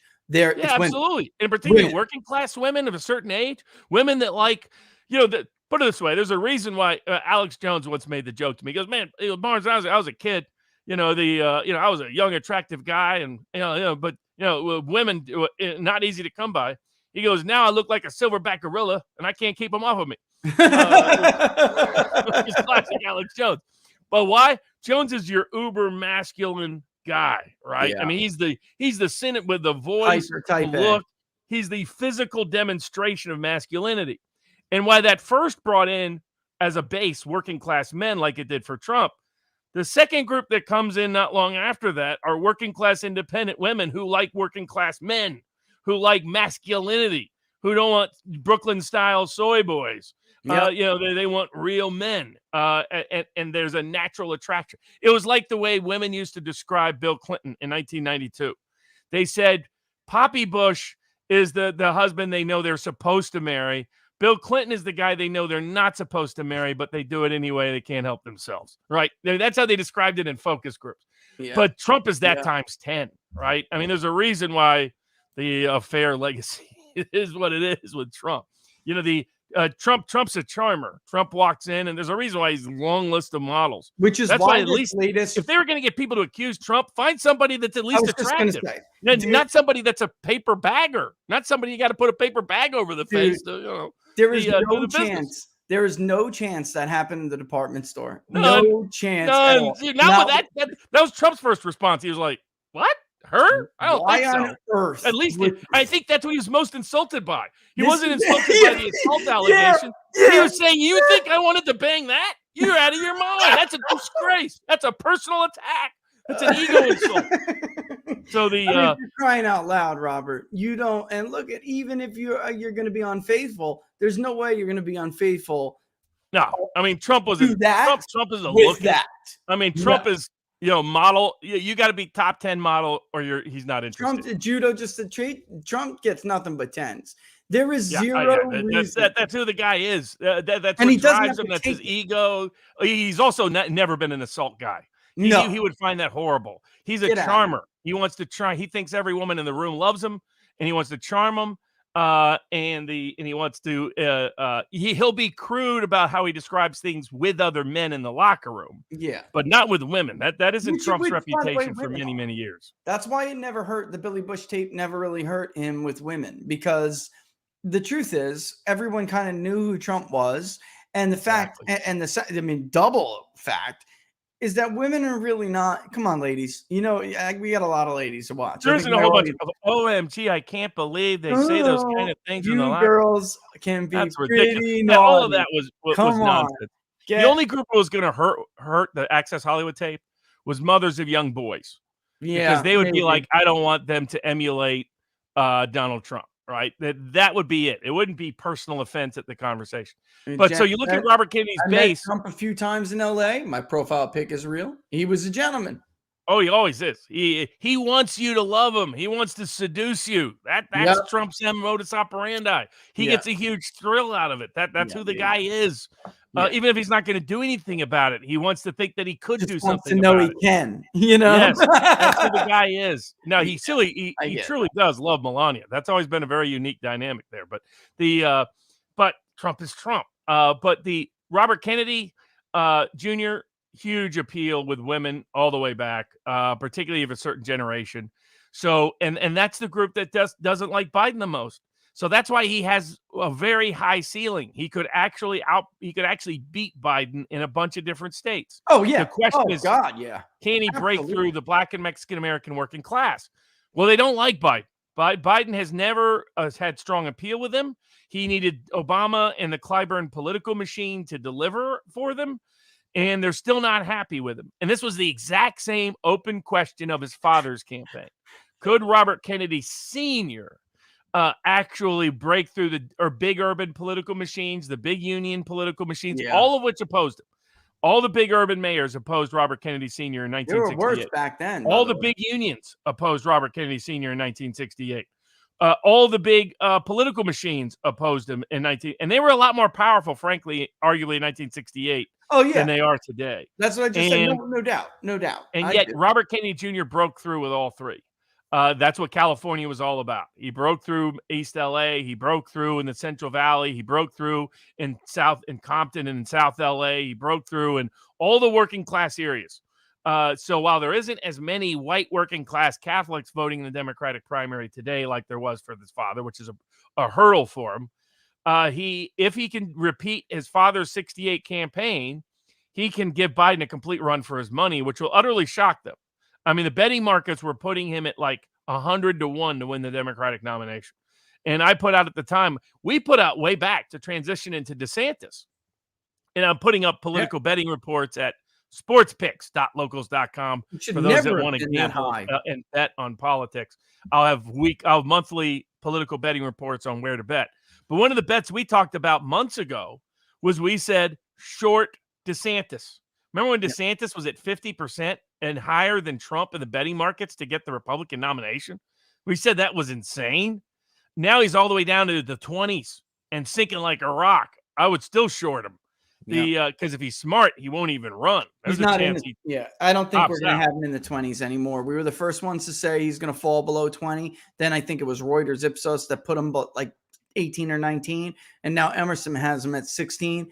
It depends. In the phone, because I'm looking right now, the phone is older, so he's doing a little bit better in the phone. But the truth is he's lost the above 45. Below 45 is MAGA, and it's not happening. And that's something people don't understand. I think there's a couple of groups to understand with the Trump voters. We'll discuss the Florida issue. They're younger, Robert. They're younger. They're less white. And now, by the way, super female. I mean, and contrary to what Jesse Kelly thinks, they're disproportionately independent in women compared to the establishment vote. So that if you want to look at who does well amongst younger voters, who does well amongst non-white voters, who does well amongst independent voters, the independent swing voter, not the fake independent voter who reads the New York Times in the Upper West Side of Manhattan and calls themselves independent, who's apparently the one Jesse Kelly's hanging out with these days. Well, I don't know what women he's hanging out with. They just hate Donald Trump. I mean, Jesse, come on, brother.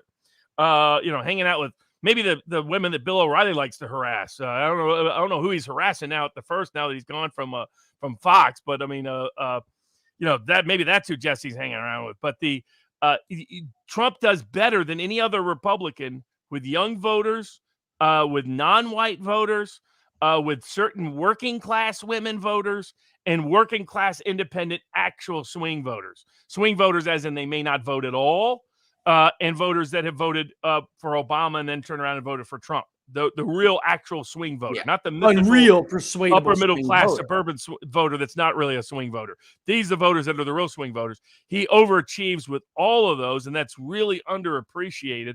And people, DeSantis's voter group, and the reason he'll overperform in certain polls compared to where his real numbers are, it's the people who they oversample in polls and then overweight in the actual polling results. You can oversample, just don't overweight what you oversample by accident. Exactly. And even I'm a little concerned that some of my Republican samples too educated. Even I am, and it's like, I'm digging. We're digging. I'll tell you right now, there will be more Hispanics than ever who participate in the Republican primary this year or this, coming up. Oh, yeah.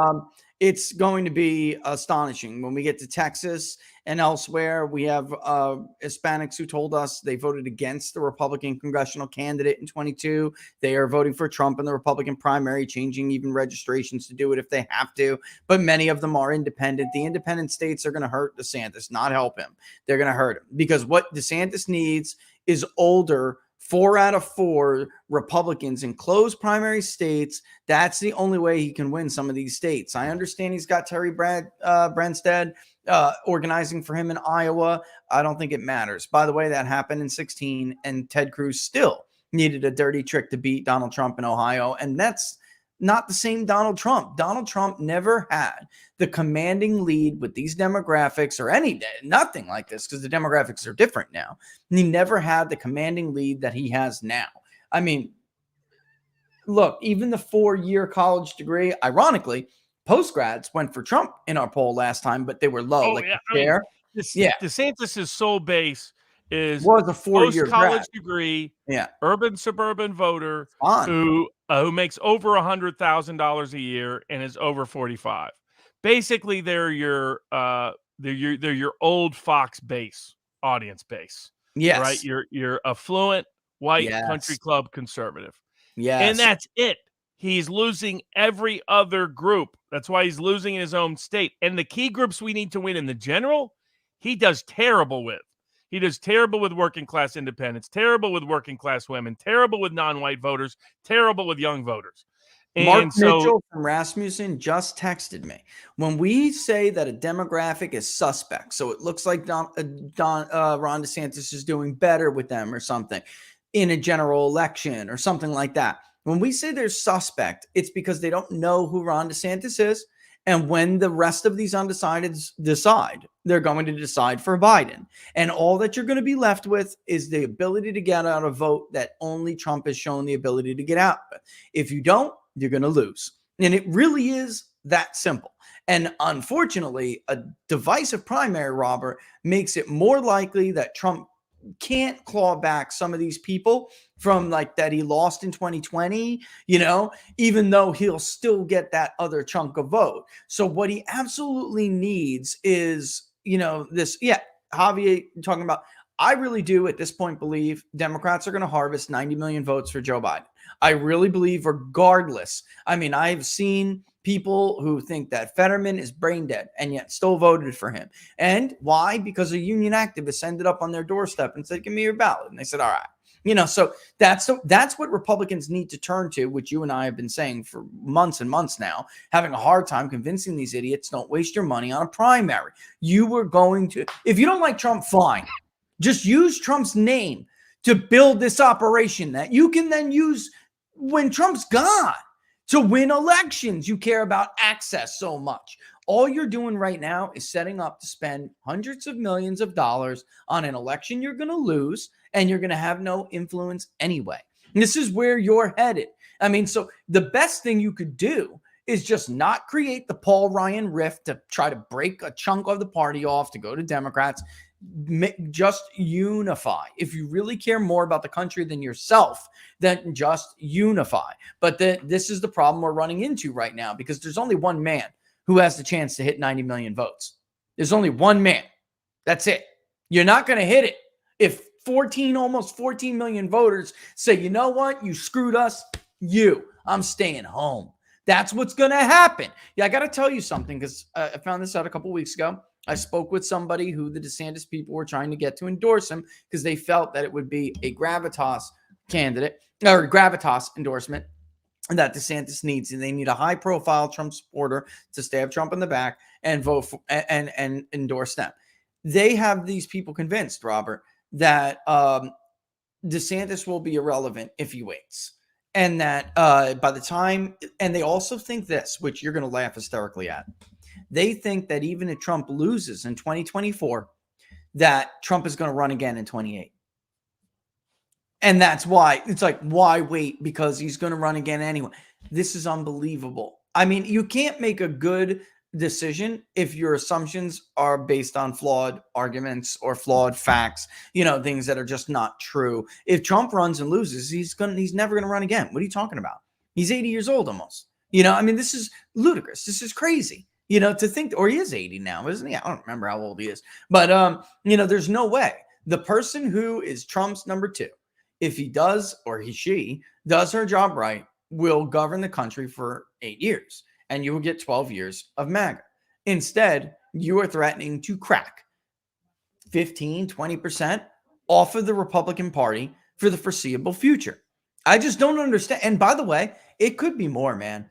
It could be more. They could lose 30%, 25, 30%. I could see that easy, because these are people who feel like the man was not only robbed in 2020, he was robbed of his presidency. You do this to him again, you're screwed forever. And whoever is the face of that ultimate screw will never recover, ever. I don't care if his name's Ron DeSantis, Glenn Youngkin, Ted Cruz, your mama, my daddy. I don't care who it is. They will never forgive them. And that will be it. And they'll be it. That's a wrap. That's it, buddy. You know, and 76. So Donald Trump is 76. So he'll be 80 years old by the time, his term is up. Basically, or his term. Oh, he's 70. Biden is 79. Sorry, did not mean. Right. Trump is younger than Biden by 2 years. And the other thing is, Trump doesn't have to be as good as some standard that the DeSantis people are trying to lay out, which is a phony standard. He just has to be better than Biden. And that's the way it was in 16. It doesn't matter. See, to me, if their argument made sense, brother, he still wouldn't have 10% saying third party. So if it's Trump that's causing this, then why is he also, and in fact, he has about 2 points higher third party vote share than Trump does. So it's not better for these people. You understand? Like offering DeSantis is not better. You know that, and a lot of people have no faith in the GOP to do, to be smart enough to see this. I'm just reading comments from Rumble and GETTR, and they don't have, and I don't blame them. I don't have faith in them to do this either, because the bottom line for these people who have tricked DeSantis into thinking that what they're saying makes sense, the bottom line for them is, Robert, whether DeSantis wins or loses, whether the Republican Party is fractured or not, whether the country goes down the shitter or not, they're still going to make $30 million. That's all they care about. Yeah, I think two things. Maybe you can look up the second component of it while I talk about the first one.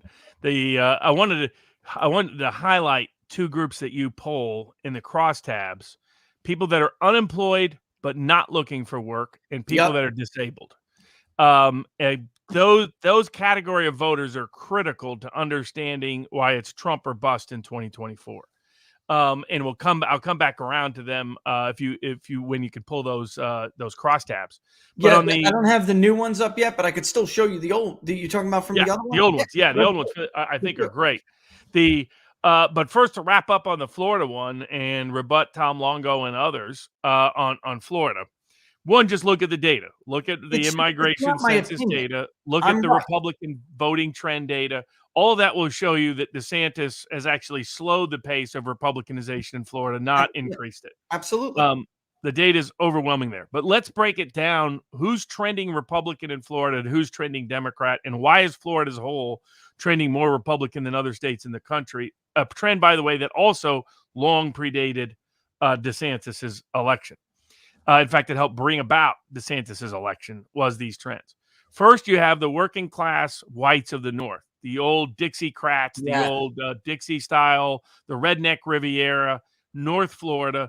This is a group that has been trending away from the Democratic Party nationally for quite a while, but it was only Obama that broke their backs and only Trump that brought them in full scale. Yep. And so that's the first group. A lot of working class whites in northern Florida, the Panhandle, places like Dixie County.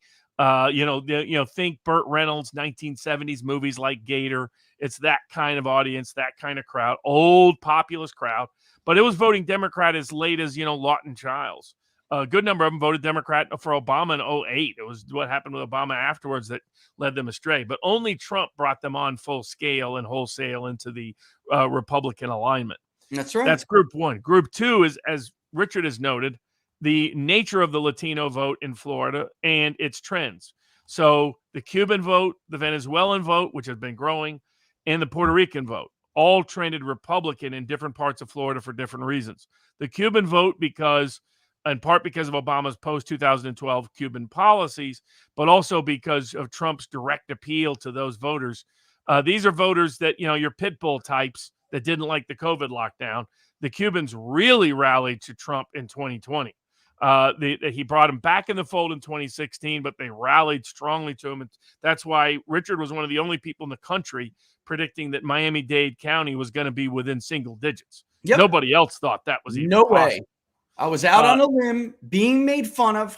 Let me just stop because these people pretending they know Florida. Robert, for 8 years, 10 years. They're looking at Hillsborough when they should have been looking at Pinellas. They're looking at Pinellas when they should have been looking at Monroe. They're looking at Monroe when they should have been looking at Miami-Dade. They've been 2 to 4 years behind me every step of the way. And I was widely mocked and criticized for saying, 1, Miami-Dade is in play. It's going to be close. And 2, it's going in 22. It's going. It's going. It could have been Ron DeSantis.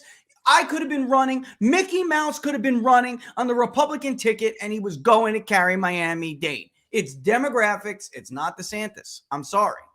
Completely. Not to take away anything from me, what he's done. But it's the that truth. Florida has a disproportionate share of populist-leaning constituencies. Yeah. It's kind of like why Nevada is suddenly competitive The when Miami it wasn't poll, at key brother, times under Obama. told you everything.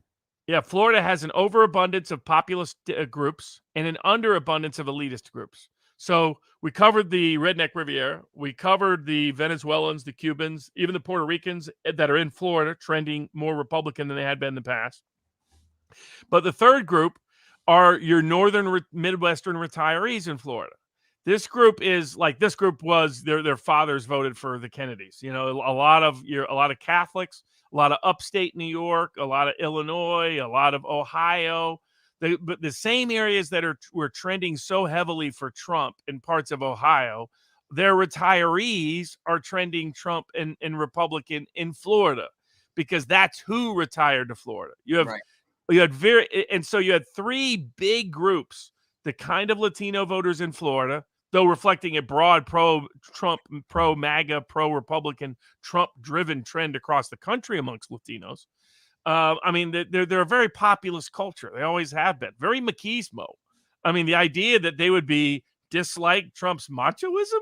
I mean, you've never met a Mexican cowboy then.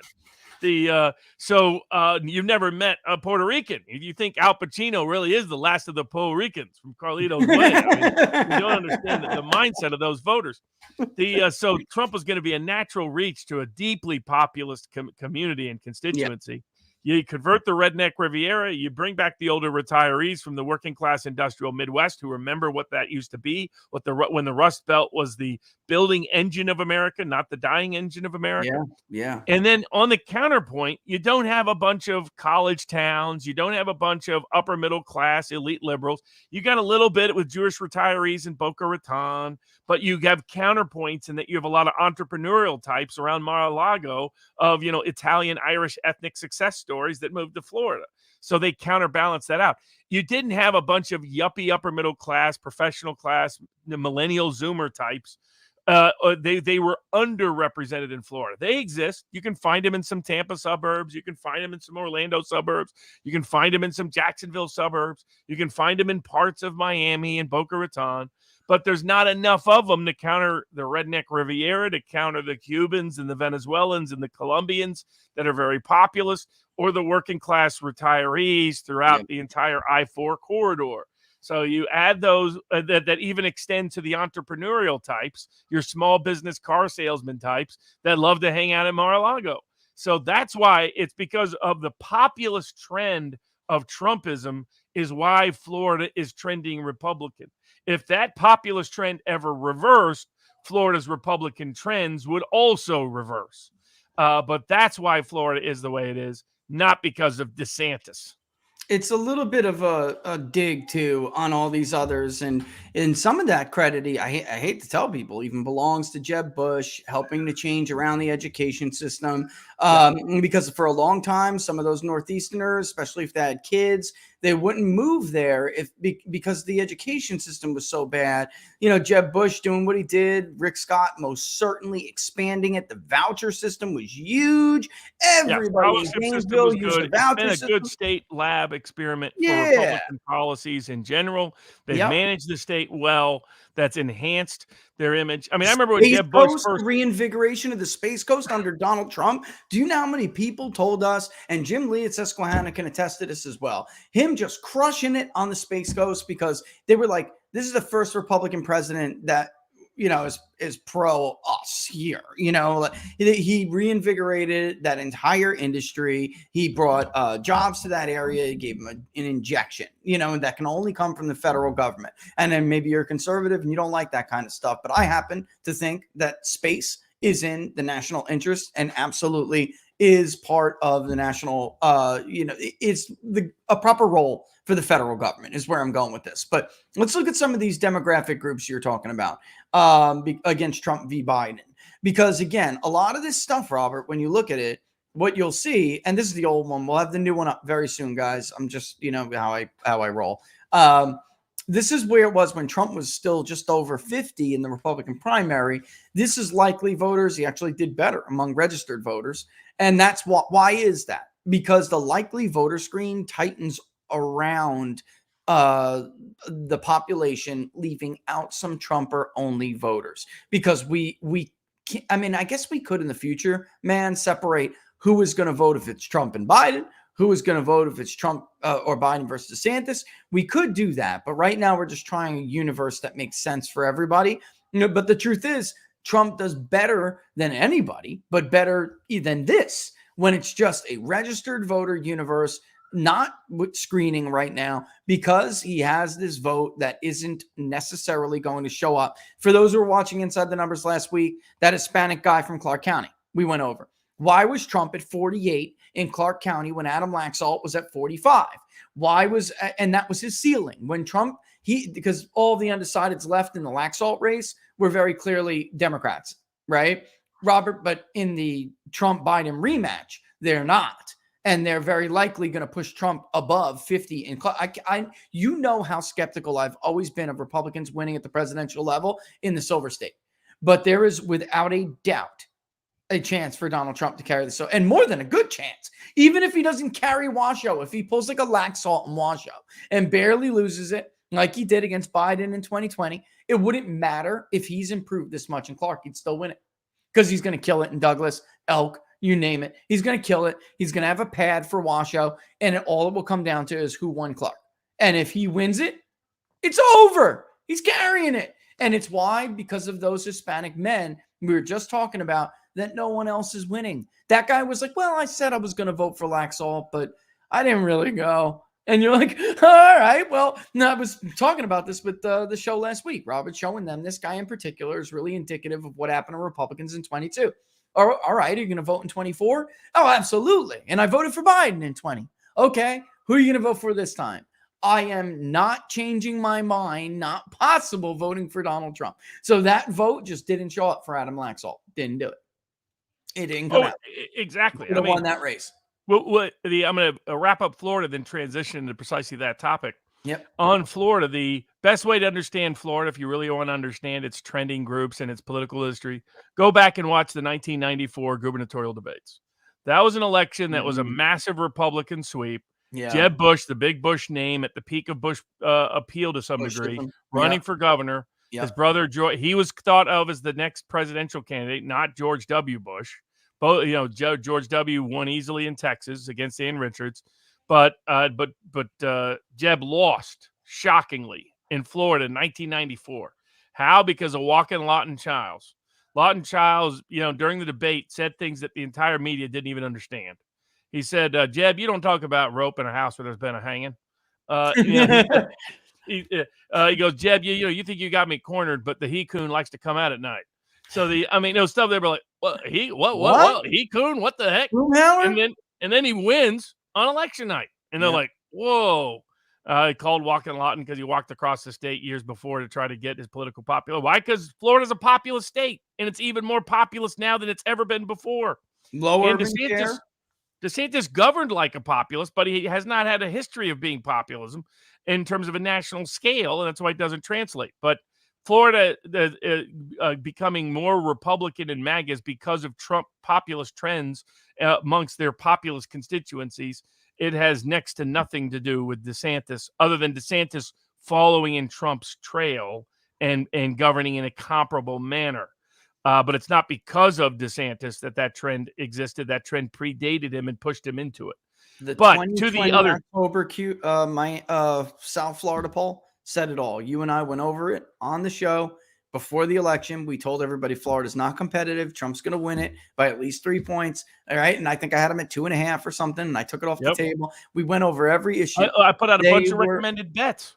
on Florida, to take Florida by Trump margin, Trump to, Trump to win it, by this margin, this 1 point, 2 point, 3 points. And all those bets cashed, just like the bets cashed on margin of victory in Ohio, margin of victory in Iowa, margin of victory in Texas. All that could only happen if a range of populist factors were occurring in the election that where there are other anomalies in other places taking place. And I'm not going to, and I'll recall, I'm not going to entertain Trump winning Florida. I'm going to walk Fifi. Remember that? Yeah.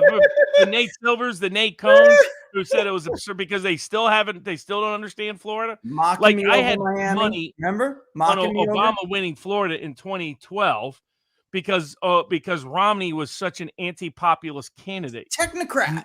Yeah, exactly. I was like, even though I thought Obama had real weaknesses, not against Romney. The reason why Nate Silver thought they would win is because he thought registered voter polls are better than likely voter polls. That's how dumb his analysis was. I'm so glad the guy's finally shit canned, but these people still pretending he's good. It's like, you got to be kidding me. This guy's been one of the worst. He's not a pollster. He doesn't do polls. Not a pollster. He's a poll reader, poll watcher. He can't even do that well. Nope. He never did it well. And the idea that there was anything about the guy that was gifted or skilled is ludicrous. If you think Nate Silver is a worthy data journalist, then you don't know data journalism and you don't know Nate Silver. And so, but to a point that Nate Silver never talked about, that you've identified in your polls to this key group, who are these Trump or bust voters? Yep. And there's two groups. One are older populist Republicans that, as you pointed out, believe Trump had his 21st term stolen from him, but by deep state shenanigans, had his second term stolen from him by election shenanigans. That's part one. Part two, and that's why they see DeSantis' campaign as an insult. Those are the Trump voters that are the most vocal online, being critical of DeSantis. There are people who are like, why are you trying to steal it from him a third time? That's why, that's how they view it. That's why it was a dumb idea for DeSantis to run. But the other is this other group. These are the people that started dropping out of American economics, American society, American culture. And they're two groups that Richard's one of the only people that's even trying to poll. And they are people who are now listed as disabled or unemployed, but no longer looking. Yeah, This is a huge number of people. This is like you've talked about for years. The sign of employment is the labor force participation rate, not the unemployment rate. Look at these margins. Robert, Democrats win these groups. This is what people don't seem to understand. And then coupled with, and this is why, income. This is what's going on here. Look at Trump winning the underclass. When the hell has that happened? Never. And by the way, DeSantis loses it. Let's go. To understand this voter group, think of working class people in communities that have been economically devastated and hollowed out, mining communities, manufacturing communities. So these communities don't really exist in Florida. This is another reason why DeSantis has no basis for people to think DeSantis could win this group. This group doesn't, you can find them in little bits and pieces in the swamps, in the Everglades, but that's about it. Yeah. This group overpopulates Appalachia, overpopulates Southeast Ohio, Southwest Pennsylvania, almost all of West Virginia, Western mountains of North Carolina, and in Tar Heel country, not too far from where you're at, up in that part of the country because of the loss of the textile mills and other plants, parts of Middle Tennessee, parts of that margin. High school, parts of rural Michigan, not eastern, but western Wisconsin, parts of the upcountry, very northern New Hampshire, parts of the western Norwegian influenced regions in Minnesota. So these are parts of Arizona out in the desert, parts of Nevada and Vegas. In race and education, look at that cross right now. That's who you're talking about. 63.6 to 19. And now, by the way, let's look at DeSantis, who of course is going to win him, but watch this. Wow, 48% to 19. And you think, well, they're those are the voters. What happens? Ron is, and then they're going to vote for him. No, that's not true. They just don't vote. I mean, before Sean Trendy became an academic snob at Columbus, and I love Sean. I've known him since college. but you got to get Boy. back to Oklahoma more often. You need to What get the kicked hell by some happened to him? horses. You got to get some blue collar back in you. You've been hanging out and teaching at Ohio State a little too long. Jesus. A lot of when you're repeating basic lies about Trump and other stuff, you're in snob territory, bro. Too many cafes, too many lattes, too much of that stuff up there in outside Columbus, Delaware County. But he used to know this group because he wrote about them, called the Lost White Majority after 2012. The Case of the Missing White Voter was the first Exactly. article in the He was series. talking about the working class white dropout voter, many of whom you could trace to voting, as you were talking about at the very beginning, for Ross Perot back in 1992. Some of them kept voting for Perot all the way through 1996. But what's happened is this is a group that's lost faith in America. They've lost faith in the economy. They've lost faith in society. These are people that are unemployed, not looking for work. They're picking up disability checks because they've just dropped out. Not because they're lazy bums, not because they don't care, but because there's no job that gives them pride. There's no culture where they have a place, no society where they have a role. And that's why they're completely excluded. And most of them just quit participating all the way across the board. They quit. I mean, they quit staying married. Gave up. They quit gave taking up. care of kids. They're Gave like, up. screw it. The world does. This is where you got your opiate addiction problems. This is where you got your meth problems. The same overlapping communities. What was incredible about Trump, the one thing they do still do, by the way, is they still like streaming. They like things like the gaming community and the entertainment community and the comics community. That's where the nerdrotics of the world and the geeks and gamers and the Friday Night Tights have influence in ways people don't appreciate and understand because they're actually reaching that voter group. But the other group, but the only candidate who's ever found a way to get through to them has been Trump. And what happens is if Trump is not at the top of the ticket, doesn't matter if Trump's endorsing. If Trump's not at the top of the ticket, they don't vote. Now, maybe we can, with a vibrant populist successes of a populist presidency, bring those voters to be coming back active again so that some successor to Trump can win them over. But there's no chance Ron DeSantis is getting these voters. They're just going to stay home. I went through, as you were talking, trying to do my best to highlight all these different groups, private sector unions, went through age in detail. We were talking about it before. Look at prime working age women, 30 to 49. They're actually backing Trump over Biden more than men. More than men. In fact, Jesse Kelly's not hanging out with him because I guess he's getting too many martinis at the upscale bar. Look, and by the way, look at that game. Look at that group. They're a Biden group, bro. They're a Biden group. All right. So, when it really does matter where you are. And it's not to pick on anybody. It's just the damn truth. All right. And I like Jesse Kelly. It was just like, I've seen this mythology repeated, and it's pure mythology. They're around too few people. The tendency of the political class as a professional class is to project their own biases. They think suburbs means upper middle class, $1 million home in Alexandria. Yeah. Suburbs, by census definitions, includes trailer parks on the outside of town. Yep. So it's the trailer park voter that's going to matter. And by the way, Allegheny County, all right, it's going to be not the metro burbs in southeastern Pennsylvania, which any Republican's going to get killed in. It's going to be what Oz faced, which is why did Oz lose? By a hair. He fell into the mid to low 30s in Allegheny County. Why? He didn't get those voters out in those kind of burbs in Pittsburgh. The burbs of Pittsburgh, where Trump just kills it for a Republican. Yeah, he loses the county, but he doesn't lose it by 40 points. He gets the Archie Bunker burbs to go with him. That's so right. He's competitive, and he gets the vote margins he needs out of there. And Robert, he does great in the rural areas for that reason. Look at Forest County in Pennsylvania before you worry about Montgomery County. That's right. So exactly. Because it will tell you more about what's going to happen in the rest of the state than Montgomery will. And so, but yeah, it's this key group, this dropout group, that there needs to be policy proposals targeting them. There needs to be there needs to be a PAC that targets them for getting out the vote for 2024. For those people asking that question, the super chat, Richard and I are waiting on other people to be able to pull the trigger on that. Yeah. But that is part of the goal. Is we need a vote ballot machine that is not only do we need focus on that in terms of resources, but we need to be able to use the data information that Richard has to reach the right ones. Yeah. The key to the entire 2024 election is going to be the enthusiasm, turnout, and vote harvesting on the Trump side of the aisle amongst this dropout group of American society. Yeah. Working class voters who have dropped out overwhelmingly, who don't turn out for anybody but Trump, and sometimes not even then, to convince them to come back out for Trump, to be part of the populist revolution. This is where, by the way, the establishment trying to take Trump out has helped him tremendously. This is the group that's rallying to his cause in the primaries. This is the group that's rallying to his cause in the general election that has him surging across the board.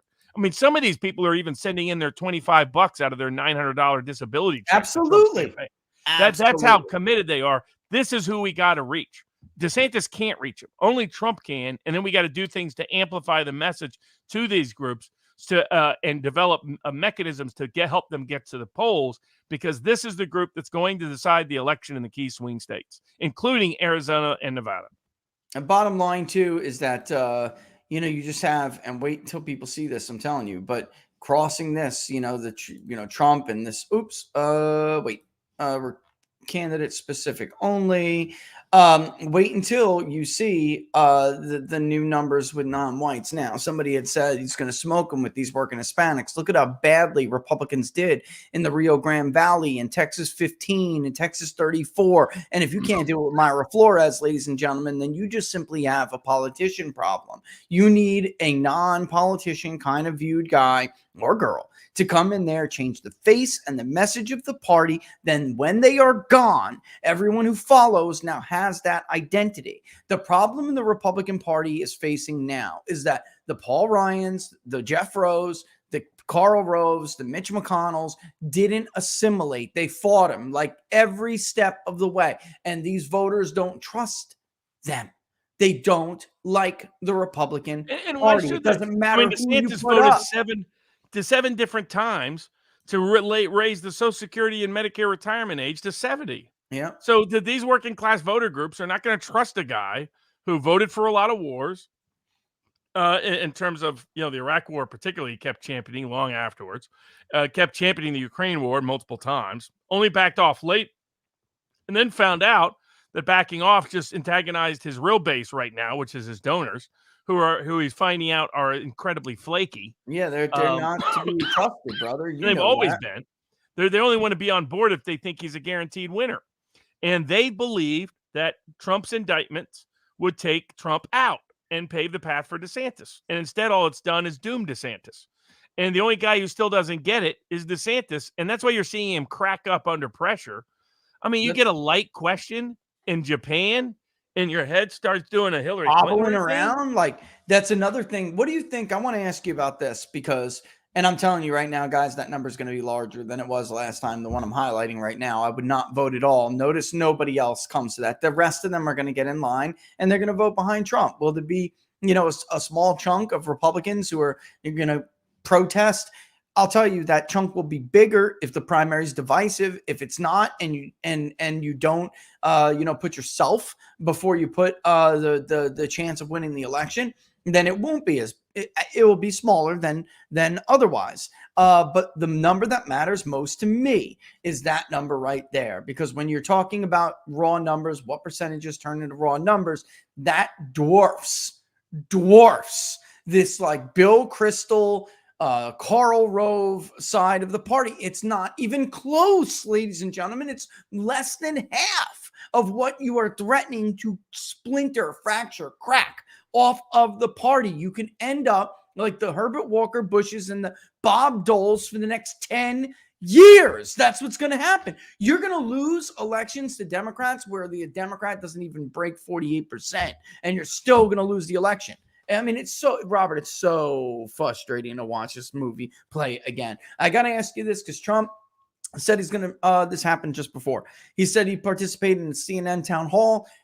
They're trying to screw him with these debates again, obviously. Look at who they're getting to moderate it. I actually have to play devil's advocate here. It's true that people with Trump side leads, you don't debate. You're winning, and you tell the losers who are 30, 40 points behind to kiss your ass, and you move on because there's only downside. However, I am going to play devil's advocate. There is an argument that he should debate, and that argument is very simple. Have you ever seen Ron DeSantis debate? He's horrible. Well, and Trump's always been good.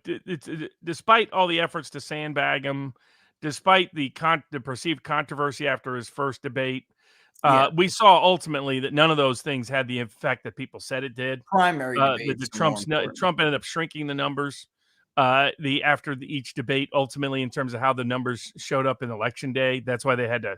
I mean, for people that don't remember, I said to short Trump between April of 2020 and July of 2020. Yeah, And COVID. because I was unhappy with his COVID policies Yep. and said he was setting himself up for losing.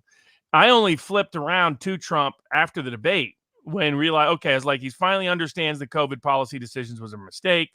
And he's back on his game, and I think he can get close enough to win it.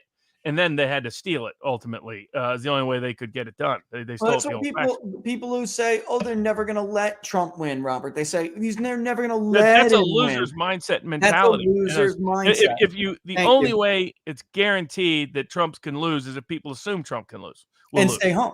And stay home. Right? And yeah, exactly. Stay home. Don't participate. Don't get involved. It's just a loser's If mentality. you think they're doing something untoward or they're fortifying, let's say, the only way I'll tell you how you're for sure going to lose by nominating someone who can get 70 million votes on a good day.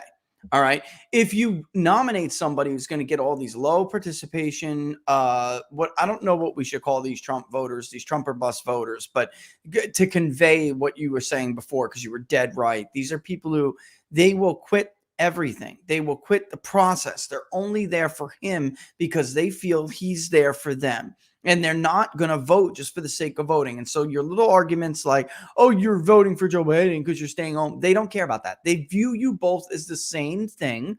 They don't, you're different sides of the same coin, but you're nevertheless just scumbag politician who has screwed my family over. That's all you are to them. And so you need them. The only way to fortify against fortification is to cast such an obscene amount of votes. You shrink the pool of eligible fortified votes. You understand, folks? I'm trying to do a dance on YouTube. You have to reduce the pool that they can fortify. And the only way to do that is participation at insane rates. So when you go and claim your ballot, you're taking it out of the potential pool. Because when Laura and I were making those phone calls after 2020, the biggest thing we heard was, I didn't cast an absentee ballot. That's the biggest thing. I haven't been participating since like Bush v. Gore. That's the stuff we heard, things like that. So the only way you can do it is to bring these people back. And by the way, I mean, it's really talk about loser thing to try to criticize a president who got the most votes in the history of any incumbent president, who became the only president to increase the total number of votes he received to lose. I mean, it's just like the criticisms sound like Democrats to me. They do. Like, so what if you're, oh, we lost with Trump in 2020. So so you agree with like Nate Silver and Nate Cohn, like you lost not because of what they did with COVID, but because Trump's bad man. That's why. And don't get me wrong. For those, you can rewind my episodes. I am the author of the seasick voter. I said there was things that Trump could do to make sure he didn't lose anybody to Biden. He didn't do them. He pissed me off, and I said it over and over again. When the ship is rocking, you don't tell people in your command to shut the hell up and stop being a pansy, quit chunking in my boat. You hold their head and you comfort them. That's what you have to do with voters. He's not a comforter in chief, so he wasn't very good at it. All right, but that's what he needed to do, and he didn't. So don't tell me I didn't criticize where criticism was worth it. I did. But still, nevertheless, if you think Joe Biden got more black votes than Barack Obama, then all I have to say to you is you're a friggin' liberal.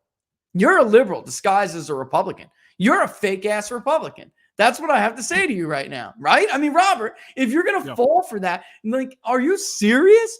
Are you? I don't even can't believe we're having this debate, liberal. Yeah, I mean, that's why it's definitely Trump or bust. Kennedy running is a great opportunity for the populist cause. And if they do it right, they have a great chance at doing so. Voters.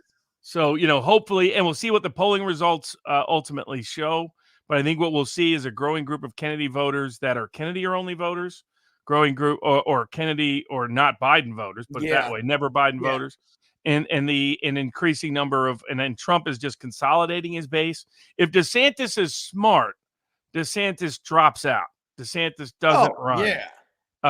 And that's the only wise move to make. When you have Charlie Kirk calling on you to drop out and just go home, when you have, I mean, what do you think? Charlie Kirk was not like somebody who wouldn't give someone else a try. He's not like some rabidly Trump voter. You know what Charlie understands is if you don't do what Robert Barnes and Richard Baris are telling you to do and build this operation, you're going to lose anyway. You need that Trump or bust vote, and you need that operation. They don't seem to think that there's a need for that at all. They think they're going to win this thing by winning back like 5 to 6 million suburban women. They're out of their minds, dude. And I think, and you can explain this. Two things about. One is that the new generation of suburban voters is just often a Democratic voter. And that's what they're showing in the Supreme Court election in Wisconsin. That's what they're showing in so many of these other races. They're just not, they're not the Romney suburban voter. No. A lot of the Romney suburban voter that could have been won back is dead. It's the silent generation voter. They're gone. The younger vote, or some of them did retire and move to Florida. And many died of COVID, Robert. The millennial Zoomer. Oh yeah, exactly. The millennial Zoomer professional managerial class voter is not voting Republican because of Trump. They're voting Republican because they believe in upscale liberal democratic politics and policies.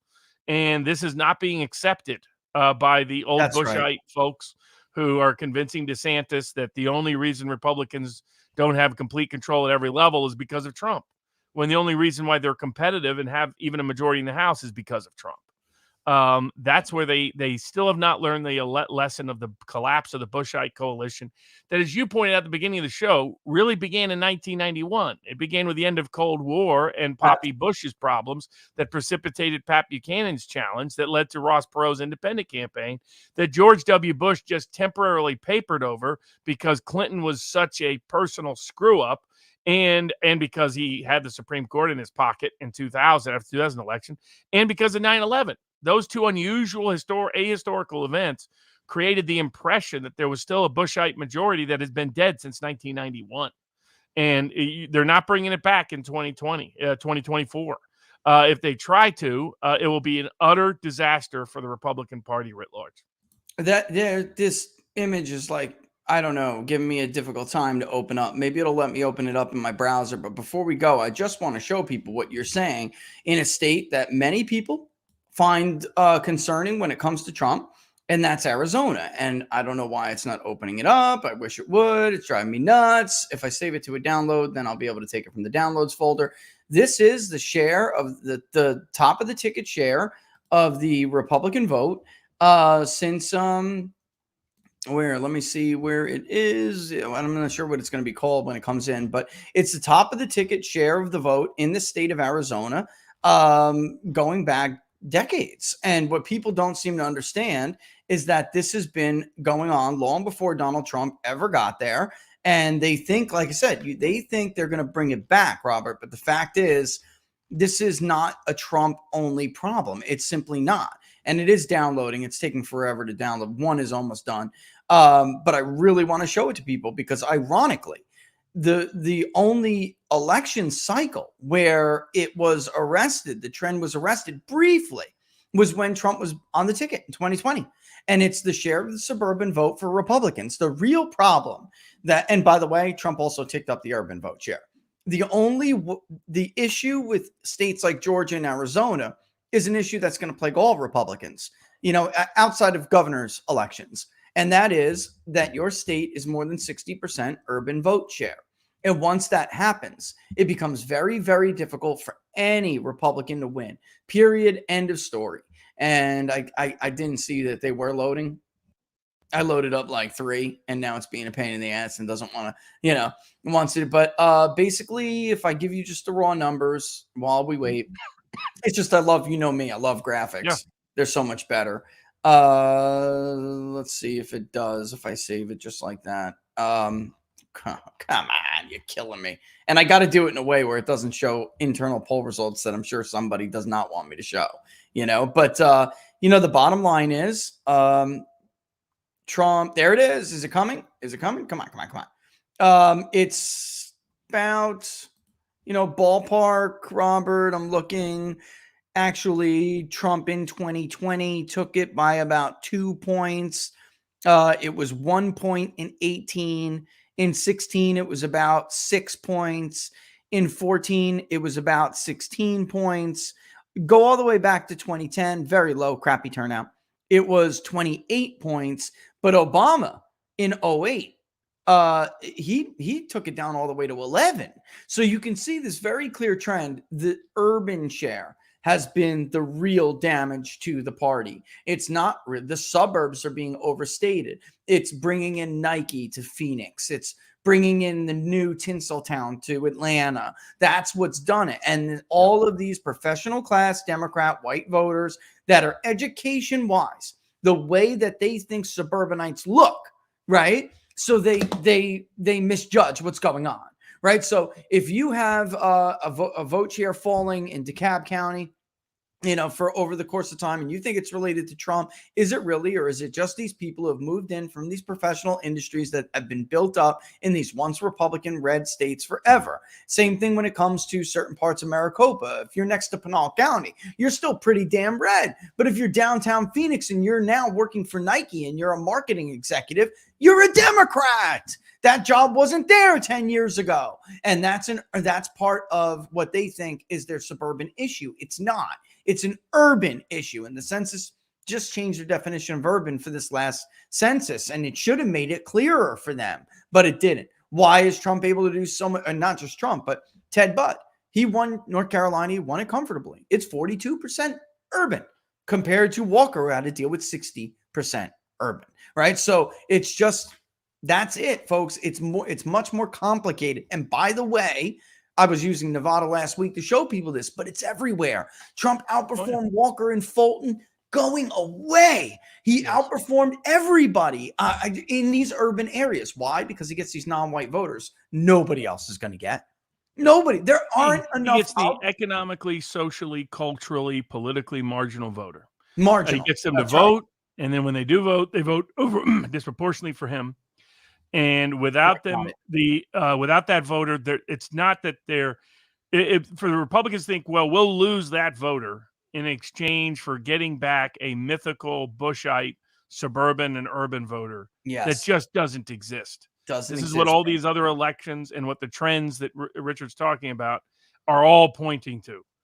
In these places, whether it's Minneapolis, Milwaukee, Kansas City, any place where you're seeing the universal Democratic trend, whether it's state house, state Senate, Congress, Senate, United States Senate, president, doesn't matter. They're all trending Democratic. They've been culturally captured by the Instagram crowd, by the social media crowd. They're not a group you should waste any time on reaching. Forget about because money. You're not going to convert them, and you definitely shouldn't sacrifice the independent, working class, politically, socially, economically marginal voter for them, because that's the latter group is the group that's going to decide the election. We did this in Georgia too. Here's Arizona before we let you go. Top of the ticket election results by census tract category: GOP candidate margin of victory or defeat, Arizona 08 to 2022. And again, you can see the rural share there. Obviously, that's going down as a share of the overall vote, while Trump's doing everything he can to squeeze as much out of it as he possibly can. Look at 2020, right? So in 10, I would argue, folks, you got to remember 2010 was like 30% turnout, okay? So he's doing this with like historically ridiculously high levels of turnout. Look at the suburbs on their way down and have been for a long time. Look at 2020. He bumped it back up. I mean, Robert, it's totally ass backwards from what they argue. And by the way, look at the urban vote share in 2020 and 2016 compared to when Trump is not on the ticket. He's winning these urban non-white people. He did better in the suburbs than the rest of the ticket. I don't understand what they don't catch here. They don't want to see it. And they don't want to see it for three reasons: their own politics. Prefers the Mitt Romney side. The professional class dominates the political consulting class and the media class. The second aspect is not in their interest monetarily. That they make, Trump was a guy who didn't reward them. DeSantis is happy to give them 35% of their gross spending on campaign funding. As long as a bunch of donors are willing to write big checks, they can run the same scam that the Lincoln Project ran. Those are a bunch of political consultants who knew they could sucker a bunch of people to write them huge checks and make no difference whatsoever. because that's the real game. The game is to get their percentage of the pie from the donor class, not to actually win elections. They get rewarded if they lose an election. Doesn't matter. Right. In fact, sometimes that's really kind of the goal behind the scenes. And then the third part is they're ignoring the data that you're talking about, that we're talking about. They're just not looking at it. People like Sean Trendy are just not looking at it. Other people who used to look at it, are just not now looking at it. They're doing a very piss poor job of it, quite frankly. And so they've lost touch with the working class. Some of them never had any touch with the working class. And that just enhances and amplifies their inadequacies at just objectively analyzing the election. People like Dave Rubin and others think DeSantis is the best candidate. He's the worst. He's the worst. Any objective metric analysis would short DeSantis. And so, we said a couple of months ago, short DeSantis. If you did, you've already doubled your profit. So I said, bet Robert Kennedy Jr. If you've done that, you've tripled your profit. I still have the same bets that I recommend. Continue to short DeSantis, continue to bet on RFK, because the populist direction is where the country's moving in. And the deep state will do everything possible to prevent that from happening. But so far, they've been unable to ultimately put a lid on it. Instead, everything they do tends to backfire, including things like what they're doing against Steven Crowder, Tucker Carlson, and others. Gopher, we did mention this before, but thanks for the super chat, and I'll give it to you. And by the way, if you give a Rumble rant, then you don't have to worry about, YouTube taking 30%. But everything we're talking about here and explaining, it's like Robert and I could do this, and then, obviously, because there's a lot of people I know you want to support us doing it. But if we don't convince big ticket people, there's not going to be enough to get it done. So we would just be taking your money for nothing. So we have got to convince these people that's what's necessary. And right now, they're more concerned about throwing their money against Donald Trump. I mean, it's unbelievably frustrating. Now, Peter Thiel, I took a shot across the bow. Good. You're not getting involved. Your money would be better spent, Peter, building a get out the vote. And I don't mean completely. I mean, we said at the time that Thiel he hired people based on resume rather than skills. He made the same mistake Trump made when he was in the White House. Trump always said, don't hire based on resume, hire based on skills. Peter Thiel has often said, don't hire based on resume, hire based on skills. They do.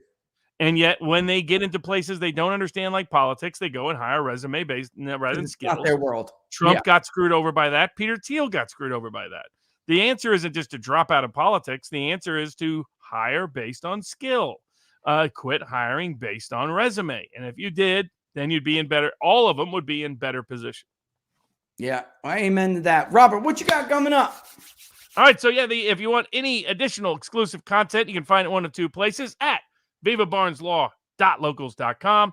And I'll be doing continual political betting reports on where you can bet or directly or indirectly. Some people use the information for stock markets and other information, or professional choices or donor choices.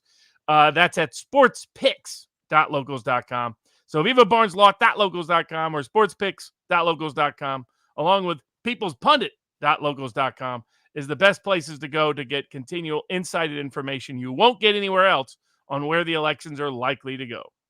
And the link's in the description for the Public Polling Project. Don't forget to support that. All right. We've been, basically running a deficit because I just want to do it. First place to poll Robert Kennedy.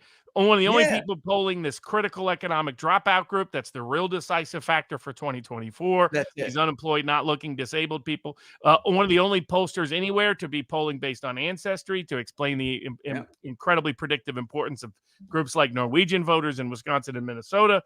So all of those things only available at the Public Polling Project, only available because you continue to support the Public Polling Project. So if you want real data journalism, not the fake kind that Nate Silver did, that now has him out of a job, he's going to have to try to hustle that grift somewhere else. Probably some university will give him a half-assed political science professor. I bet. We'll see. But the only place you can get it is at the Public Polling Project, and the only way that happens is your continual support of it. Share it far and wide. Contribute when you can. Robert, as always, my man. We'll see you soon. Thanks. Great conversation. And everybody, stay safe. We'll see you next time. Wednesday, Inside the Numbers at noon. Don't forget. All the best, buddy.